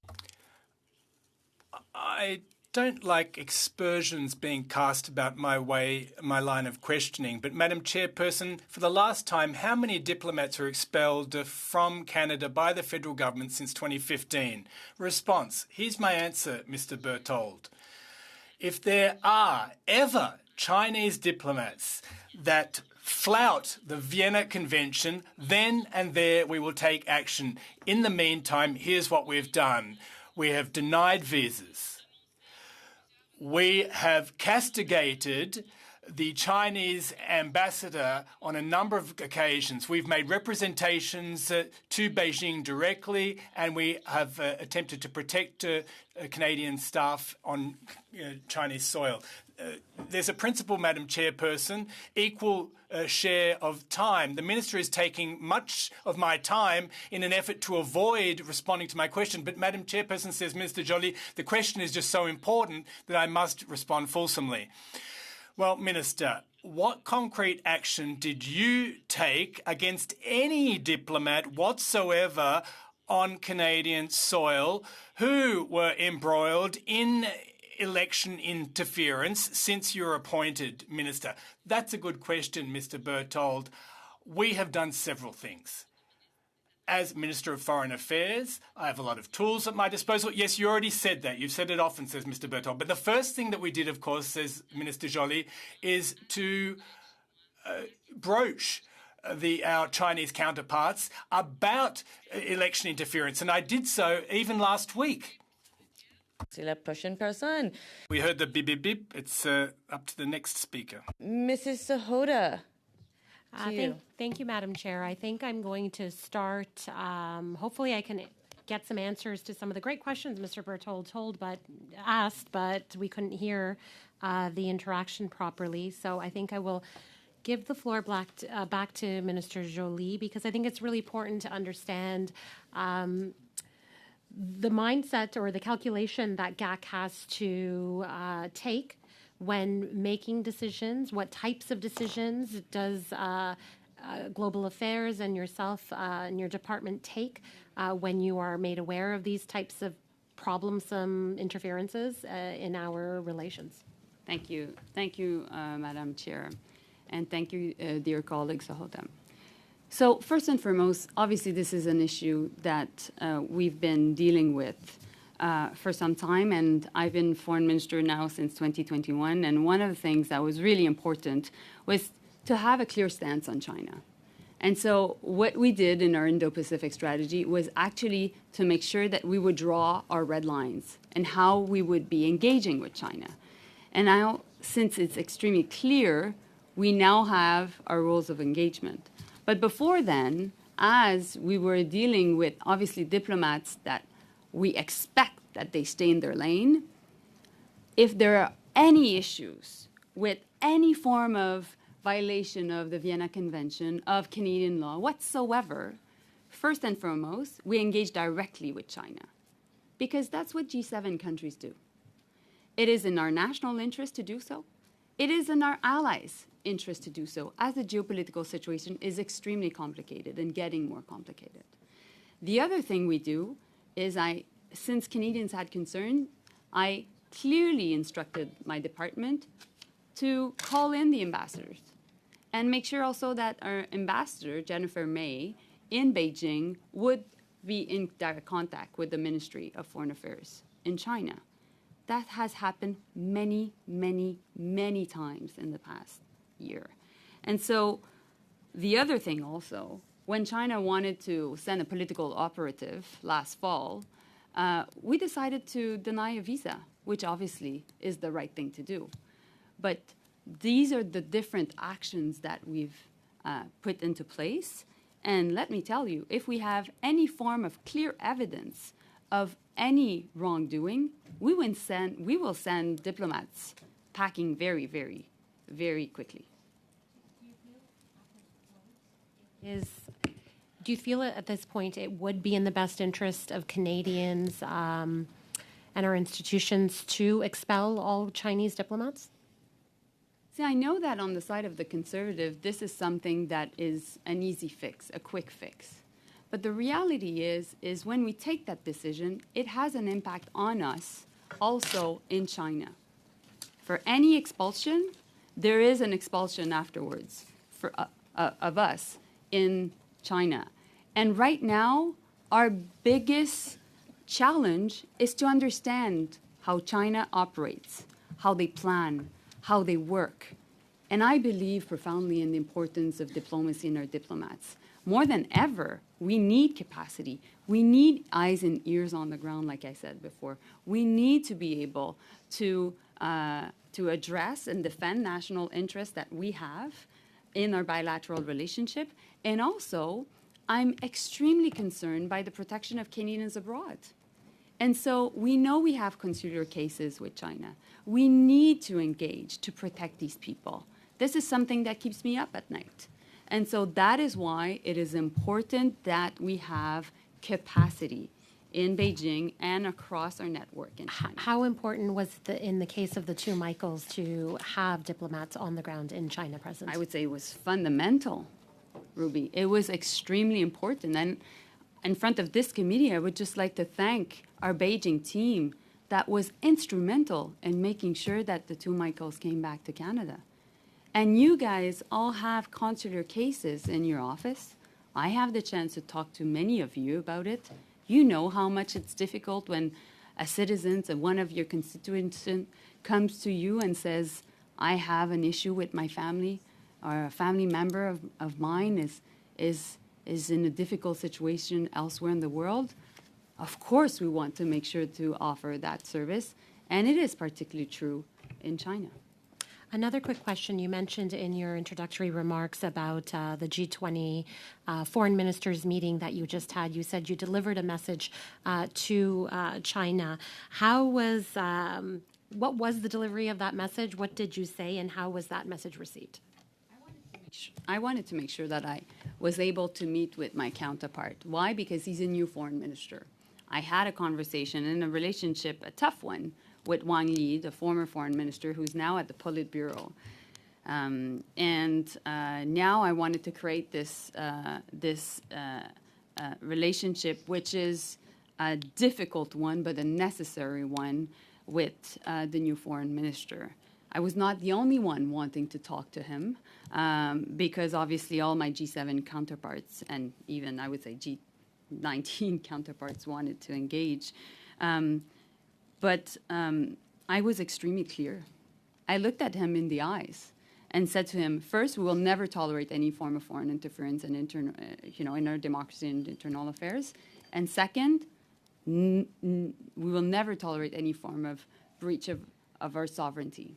And so that is why I think it's important to have these tough discussions. They're not something that we like doing, but I think it's necessary for Canadians. Merci. Madame Goudreau, 6 minutes à vous. 6 minutes, Ms. Goudreau. Thank you very much, Madam Chairperson. I was waiting for this moment, and here it's come. We discussed this week, and we're among ourselves, each other, so we can speak freely. We have 6 minutes. My constituents want to know, we all wanted to know,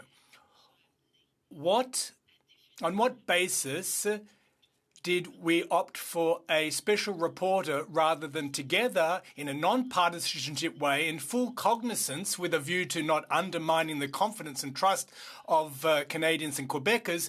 Why choose a special rapporteur rather than leaving it up to us to choose together to demonstrate our good faith? I'd like to know the justification, the argument behind that, the rationale. Thank you very much, Madam Chairperson. Thank you, Ms. Goudreau. Now, in the last 40 minutes that we've been here, it's been a clear demonstration that taking partisanship out of the mix ain't no easy matter. And we've seen this in question in the period too. And I share what you've said in the House of Commons, what your colleagues have too, that Canada will be well served with a non-partisan, transparent probe. that Canadians can follow so that they can get a sense of the nature of that interference, what we've done as a government. We believe we have a good track record, but we need to strengthen it further. We've already done so. And the whole idea behind a special rapporteur is to very quickly define the steps that need to follow. This is a normal process. Had we immediately struck a commission of inquiry, the question would have been, how did you choose those terms of reference? Why haven't you done X, Y, or Z? Have you given access to A, B, and C? We were asked to act in short order. We are acting in short order, and the person will be chosen based on their integrity, their experience, their non-partisanship. And it's our hope that that individual will be able to provide us advice and counsel as to the next steps. That's the best way, to our minds, of depoliticising the issue. And we hope that everyone will see that we are working towards the same goal. I understand, Madam Chairperson, all the good intentions behind this. But folks are asking us questions, and there's been a whole lot of surveys and polls. Trust is plummeting from year to year. There was an opportunity, a window of opportunity, to demonstrate that together we could have chosen an individual. Perhaps it would have been the very same person that you will choose as special rapporteur. But in terms of our image and for the benefit of future elections, there was the issue of choosing together. We made this choice together. We reached a consensus. We found common ground. And then we could have made that announcement. I'm not used to how things work here. What I saw in the Rouleau Commission play out is that when an in-camera session is needed, they go in camera. And this allows us to pull the shroud off these issues and show the bald-faced truth to the public. But we don't want this to be sort of scripted, as you seem to be scripting it. Can we just take a step back here and agree that we should be able to consult on this and choose someone? We spent a lot of time at question period discussing this. Can't we move on to something else and show that we are willing to work together? Well, we are here to work together. And I share a lot of your points. Maybe not how pessimistic you are about certain aspects, election turnout. We have an election turnout in Canada, I'm proud to say, which is among the best on the worldwide. And we can always do more. I agree with you. The Prime Minister consulted and will consult with opposition parties before the appointment of a special rapporteur. We've said, and we continue to say, that this will find an individual who will ensure that measures are put in place immediately, that individual will identify gaps, further steps that we can take. If we can appoint a credible person and give them terms of reference to act quickly, and the Prime Minister has committed to announcing that name very shortly. And I think that we'll both arrive at the same point with the same outcome that we're both looking for. I see. Well, just let me make sure I understand this. You're going to opt for a special rapporteur, and you're telling me that all the opposition parties have been consulted when it comes to this choice? The Prime Minister said at the press conference on Monday evening that he would consult opposition parties before selecting a special rapporteur. Perhaps there will be no unanimous choice or consensus, but I am sure that when the name is chosen of that individual, we'll be able to turn down the volume here, focus on the shared common challenges that face us, and decide on the next steps. And I sincerely hope that that will be a promising endeavour. Mais je veux juste dire, Madame Goudreau. Ms. Goudreau, Thank you very much. I think that was a good back and forth, and I think that's the way, an example of how we should move forward with the questioning. Blaney. Well, thank you, Chair, and I thank the ministers for being here, and I am grateful that you waited a few extra minutes to sit at the table with us today.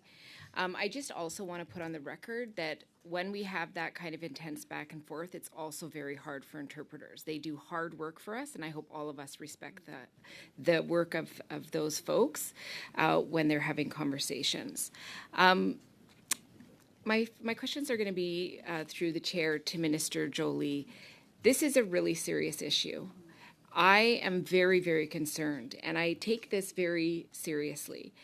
And I want to appreciate the fact that you talked about the difference between China's government and the Chinese people. And I think that that's something I hope every Canadian hears very clearly, that we cannot mix up the two.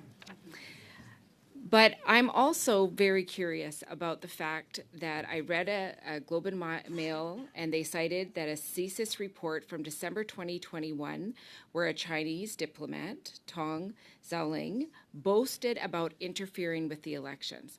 So I'm trying to understand this. I want to understand, were you aware of the intelligence reports? Were you aware of those or any similar accusations of Ms. Tong? And we know that she did not leave her post until August of 2022, even though the CSIS report of her claims of interference was provided 8 months earlier. So I'm trying to figure out, were you aware of this? Were there any actions taken on the part of yourself and the department to pressure the Chinese government to withdraw her as a diplomat? If you could give us some clarity on that, because I think this is part of the problem and why Canadians are questioning so many of our institutions. Mm-hmm. Well, thank you, Madam Blaney. This is a very important question. First and foremost, I get many briefings. Many of them have sensitive information, and obviously the right committee for me to be able to address these issues is an SICOP, and of course, if they ask me to go, I will definitely be going. That being said, everything that is linked to foreign actions in Canada is under the purview of my colleague, the Minister of Public Safety. And so I don't have a specific answer for this case. That being said, if I was presented with clear evidence about any form of wrongdoing that goes against the Vienna Convention, and when I say that, Rachel, I mean anything that would be wrongdoing, accordance with our Canadian law, I would send them packing. Thank you for that, Minister, and I hear very clearly that you cannot answer that. But what I'm trying to understand is, how was this person in this particular position allowed to stay for 8 months despite the fact that concerns were raised? And I guess the other component of this question, and you referred to it earlier in your conversation, was that the department did refuse to grant a visa to a person who was coming from China in a new diplomatic position at their embassy in the fall of 2022.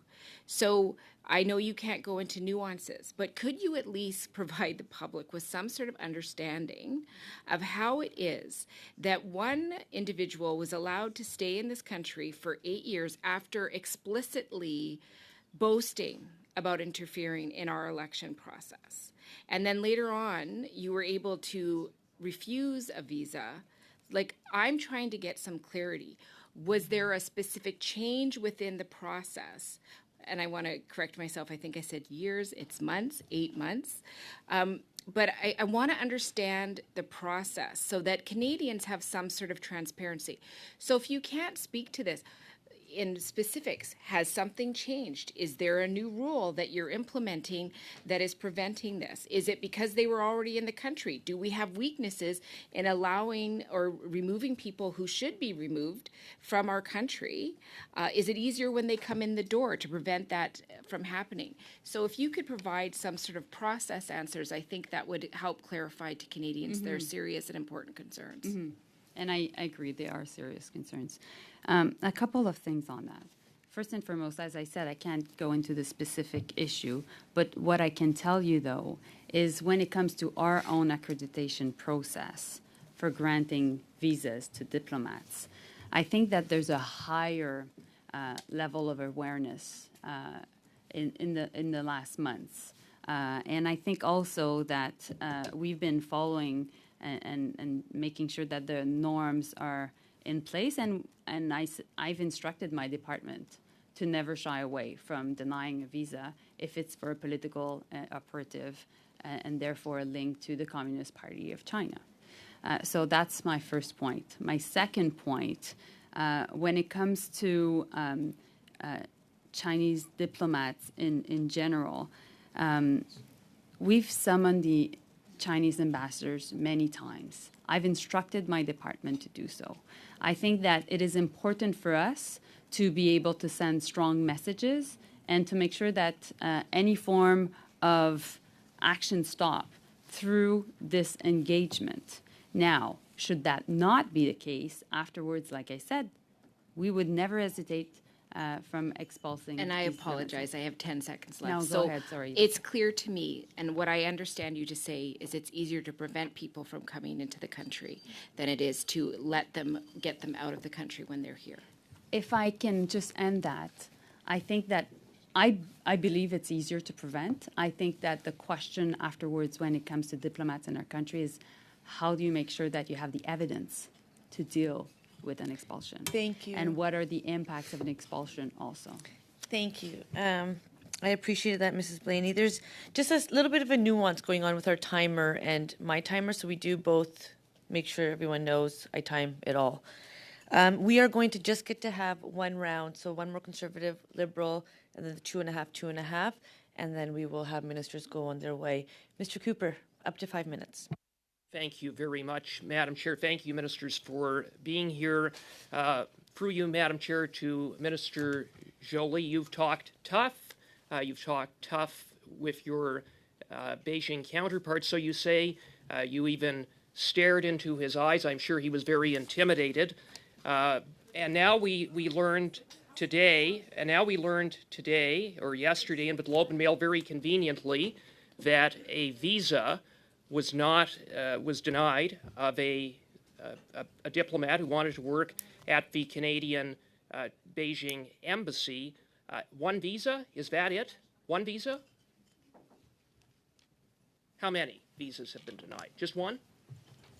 So I won't comment on your question and particularly the beginning because I think it's actually Madam, the tone. I'm going to pause time. I'm pausing time. I'm pausing time. Our approach here is very important. So I would just say be mindful. Mr. Cooper, earlier one of your colleagues had said we want to make sure how much time we speak, the response is given. You spoke for 43 seconds. The minister will be given close to the same time. You are at 10 seconds already done. Minister. Thank you. Well, Mr. Cooper, you would know China because you went to China as a parliamentarian in the past. And so, therefore, I think you would understand that when we fall into too much partisanship, we're falling into China's trap, which is trying to sow division in many democracies. How many visas of Beijing diplomats have been denied? Is it just one? How many? I can give you under my watch. What I can tell you is that there was a visa that was not granted back this fall. And so one. Okay, thank you for answering that. One visa denied under your watch. Minutes ago, I just wanted to. No, it's my time. No. But just Madam Chair, my time is limited, and I'm going to ask for my you next to question. understand. Minister. Okay, pause. I just want to make sure that we all understand Minister that it's Joly? A diplomatic visa. So it is a diplomatic visa. Obviously, we have visas for the Chinese community. My question was prefaced on how many diplomatic visas. One. You've answered that question. You said moments ago that Beijing's Ambassador Kong has been summoned on many occasions. It's true that the ambassador has been summoned with respect to the balloon incident, with respect to illegal police stations, but not on election interference. Why? We've summoned the ambassador on many, many subjects, including foreign interference of all sorts, including within our democracy. On election interference? Yes or no? Like I said, yes. When? And maybe Jenny, you can add to that because the department would know, of course. Thank you, Madam Chair. I would just like to add that Ambassador Tong, diplomatic representations were made to Ambassador Tong by senior officials at GAC on February 24th. With respect to interference in the 2019 and 21 elections. Based on yes, that is correct. Okay, thank you for that. Madam Minister, it's been more than 6 months since we learned of illegal police stations operating in Canada by Beijing. We just learned in the last 24 hours that there are 2 operating in Montreal, one in Brossard, one in Montreal, within 30 minutes of your riding. And yet 6 months later, election interference, illegal police stations, tough talk, but not a single diplomat expelled. Why not? So when it comes to police stations, the RCMP has confirmed that they have been closed. And so my colleague, Minister of Public Safety, has also given a lot of information on that aspect before. Of course, we will not tolerate any form of foreign interference, including police stations. I've been having many conversations with my colleagues around the world on this issue, particularly Tony Blinken again last week. And we will work within the Five Eyes to identify any form of foreign interference, including one visa denied, not a single diplomat expelled, hardly the actions of a government that takes Beijing's interference seriously. Minister, when you last appeared before this committee on December 13th, you said repeatedly, unequivocally, that you had no information about Beijing's interference in the 2019 and 21 elections. How is it that the Globe and Mail and Global News have information based on their review of CSIS documents about significant interference by Beijing in the 2019 and 21 elections, but you, as Minister of Foreign Affairs, know nothing? How is that possible? Well, when it comes to activities of foreign actors in the country, the Foreign Affairs Minister was not made aware. And since then, I've made sure that that changed, that would not be the case, because obviously, as everybody around this table would be aware, You've it asked is important. To be brief. You didn't know anything in December. Can I just finish my sentence, please, Michael? So obviously, in the context, as colleagues around this table would agree, as Minister of Foreign Affairs, I need to make sure that I have access to that information in order to conduct our diplomatic relationships in a good way, in Canadians' interest.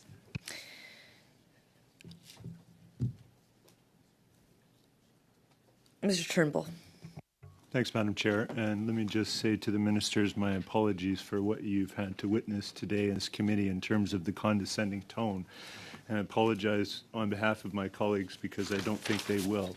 But I'll start off with the comment or a question to you, Minister LeBlanc. Have you read the recent Morris Rosenberg report? Yes, I have, and I've had an opportunity also to discuss with Mr. Rosenberg his recommendations and the nature of the work that he did late last fall as well. Thank you. I noticed in the Rosenberg report that there was specific reference in a footnote on page 26 that 3 of the political parties participated in the briefings during the last election, and all continued to support a panel composed of senior public servants. What I found interesting about it was that it was noted that the Bloc Québécois didn't participate in those briefings. Do you find that surprising? Mr. Turnbull, I think I saw the leader of the Bloc explaining at some point why they chose not to participate. We think it's important that all political parties designate senior campaign officials who can receive the appropriate security clearances and be briefed directly by nonpartisan senior officials responsible for monitoring and enforcing Canadian law, including obviously countering foreign interference. So we thought this was an important part of our Protecting Democracy initiative. We certainly intend to continue making available to political parties and their representatives a chance to participate in this process. We think it strengthens, as some previous questions have identified the overall public confidence in the measures the government of Canada is taking to protect institutions. Thank you for that response. I think I agree with you that it does add to the transparency and the overall confidence that Canadians have in our electoral process, and I think that's a good thing, and I hope that all political parties would participate in those briefings, especially when they later are claiming that somehow our government is not serious about foreign election interference. So, Mr. LeBlanc, though, I want to ask you, do you intend to implement the recommendations from the Rosenberg report? Yeah, of course we do. The answer is yes. We had done that following the report done by Jim Judd, a former director of CSIS as well, after the 2019 election. The Prime Minister committed publicly on Monday evening, and I even had a chance to talk with the clerk yesterday and again this morning. He assigned her and me a little bit of homework to look at, obviously, the Rosenberg, the 16 recommendations Mr. Rosenberg made, look at the Judd report again, to take a constat, to take a look at how we had evolved for the 2021 election, but look at reports from the National Security Intelligence Committee of Parliamentarians. Some members here have sat or sit on that group, and come back to the Prime Minister with a public report to him within 30 days of Monday. We had a discussion, is it 30 working days, sitting days, calendar days? We're just going to err on the side of doing it as quickly as possible, Mr. Turnbull. Thank you for that. And that's great, and great to hear, because I've read the report and there's quite a few really good recommendations I think they're in there that we can benefit from. In terms of foreign interference, reports on foreign interference have been, I think it's been reported for over a decade. So why do you think that we've only really seen action starting in 2015? Mr. LeBlanc? Well, Madam Chair, through you to Mr. Turnbull, I've said a number of times in the House of Commons that we have taken this issue seriously since we formed government. You're right to note that previous public reports by CSIS go back over a decade to 2013. Mr. Harper's former national security advisor was talking publicly on national television networks even a few years before. So this is not new in the last few years. It's certainly not unique to Canada, as I said. We wanted to take a strong, robust approach, which we have continued to evolve. The Leader of the Opposition, I thought you were in the House earlier this week, offered an interesting take. When he was minister responsible for democratic institutions, these reports were public. He had taken no action himself as minister responsible for democratic institutions. And in sort of a smart little quip to his second question, he said to me, "Oh, that's okay because it wasn't benefiting the Conservative Party." I thought that was a rather perverse way to look at one's public responsibilities. Thank you. Madame Goudreau, 2 minutes et demi pour vous. Oui, mais je reviens. 2.5 minutes. So I'll come back to my previous question. Thank you, Madam Chairperson. Minister, here's what I'd like to know. I said earlier, we're among ourselves here. How do the exchanges of information occur between the Prime Minister, the site task force? How do you operate to ensure that everyone is kept abreast of everything pertinent? I believe there have been changes made. I'd like to hear your feedback. Well, I just want to understand what you're saying or asking. You're saying, what kind of dialogue do I have with the Prime Minister? Well, what are the rules? What are the goalposts to ensure that you are kept abreast and that there's communication with the site task force, with the Prime Minister? How frequently do you speak to them? Well, I get briefed a lot. Oftentimes in person in Ottawa, there are secret briefings. Sometimes I get briefings when I'm on the road. Oftentimes I am on the road. And sometimes when I'm on the road with the Prime Minister, well, then someone briefs us. Those briefings can be on anything and everything to do with foreign affairs, both domestically and abroad. My goal as Minister of Foreign Affairs is to keep abreast of what's happening on the world stage so that such that we can properly conduct our diplomatic efforts and protect our country and its integrity. Under our Indo-Pacific strategy, we observed that, one, we needed to increase our capacity vis-a-vis China. And that's why we earmarked $2.3 billion to increase our presence in the region, augment our capacity, and we recognise that the RCMP and CSIS needed to do more too in order to manage issues of foreign interference. And that's why we invested $88 million to fund staffing efforts. The Europeans, the Americans, other nations in the world are discovering the same things that we are. I discussed the issues with Penny Wong, the Minister of Foreign Affairs for Australia, recently, because Australia had to come to grips with similar issues in the past, and I did that with a view to getting a better understanding.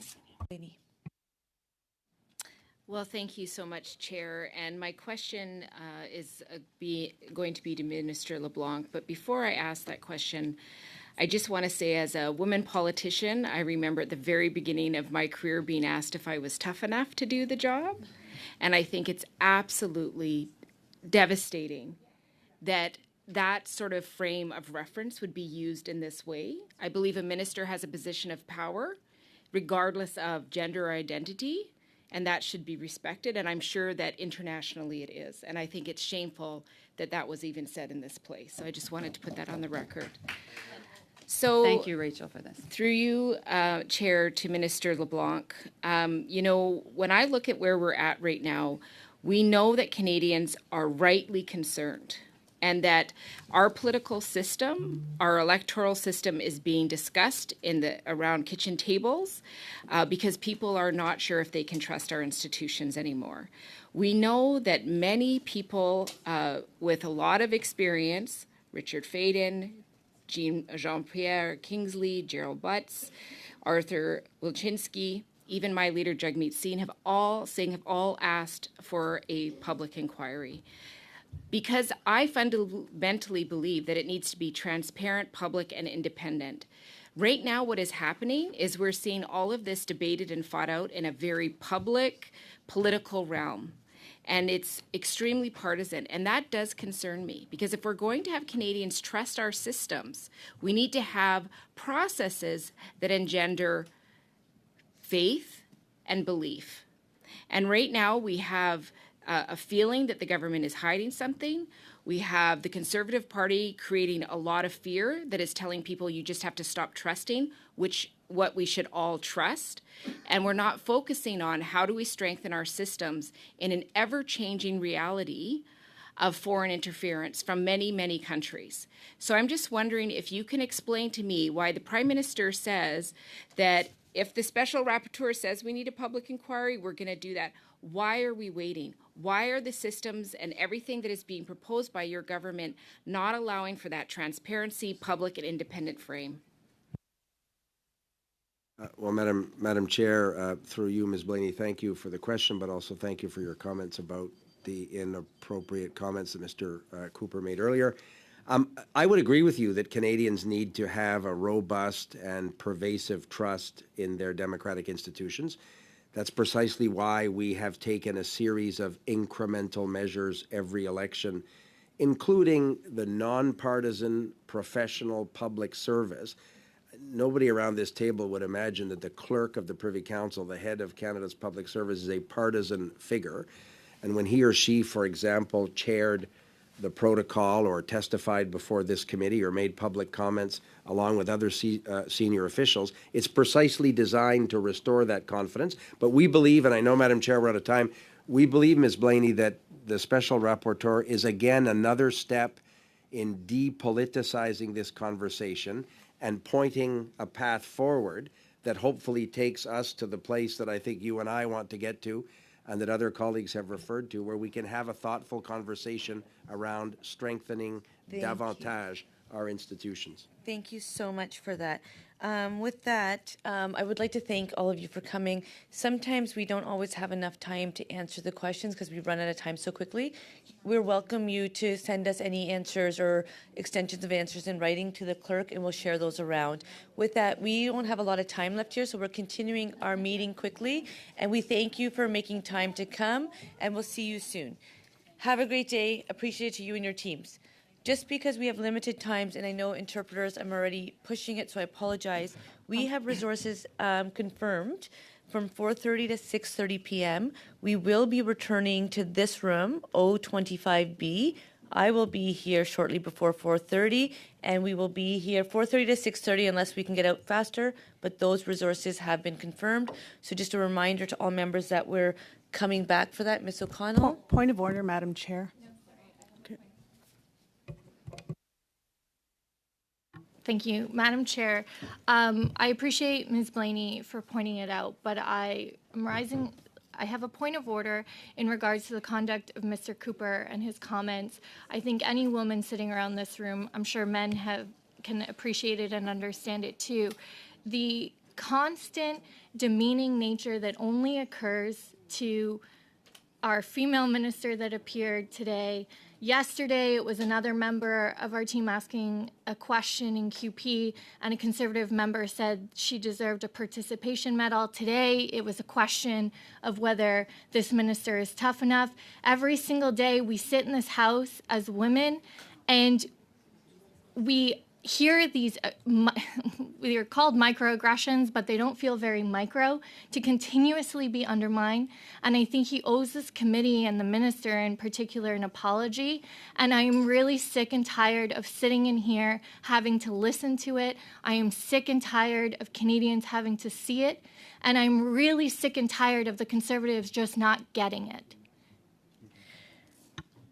Mrs. Romanado? Thank you very much, Madam Chair. And I, too, I'm really disappointed. I want to know if that member opposite, when then Prime Minister Stephen Harper confronted Vladimir Putin and said, get out of Ukraine, did that member opposite say, was he tough enough? That was completely unacceptable. Unacceptable behavior for every woman that has ever taken her place in this House. And I demand an apology under Standing Order 18. Mr. Fergus, I would just say be mindful of the volume for speakers, and I just tapped it with my pen, so sorry. Mr. Turnbull. I was finished. I didn't realize it was on the list, Madam Chair. No, sorry. I think it was Mr. Oh, Fergus. Mr. Fergus. My apologies.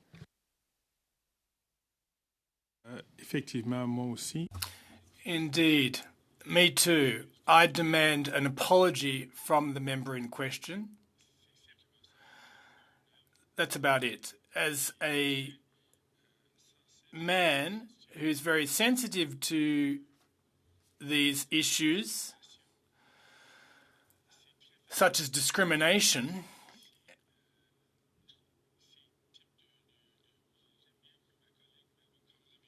and just like my colleague Ms. O'Connell said, this smacks of microaggressions. But when you are the victim, it's much, much, much more than a microaggression. It is a macroaggression. And I hope that he'll be decent enough to make an apology, especially the very day after International Women's Day to boot. I thank you for that. I will just remind all members that, especially when we're having, and it shouldn't be cool if it's not in public, we should just be mindful as to the work that we're doing.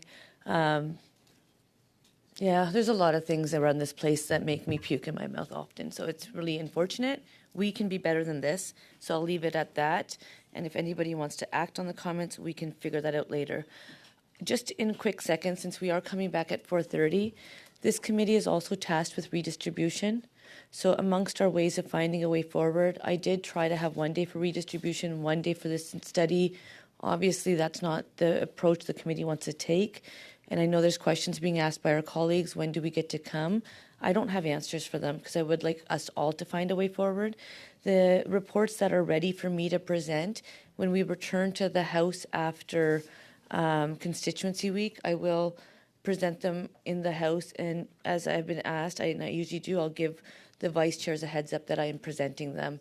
So with that, I would really encourage us to be mindful of the topic of the day and what's important, why we're here. And I'll see you at 4:30 in this room. Take care, and I'm suspending.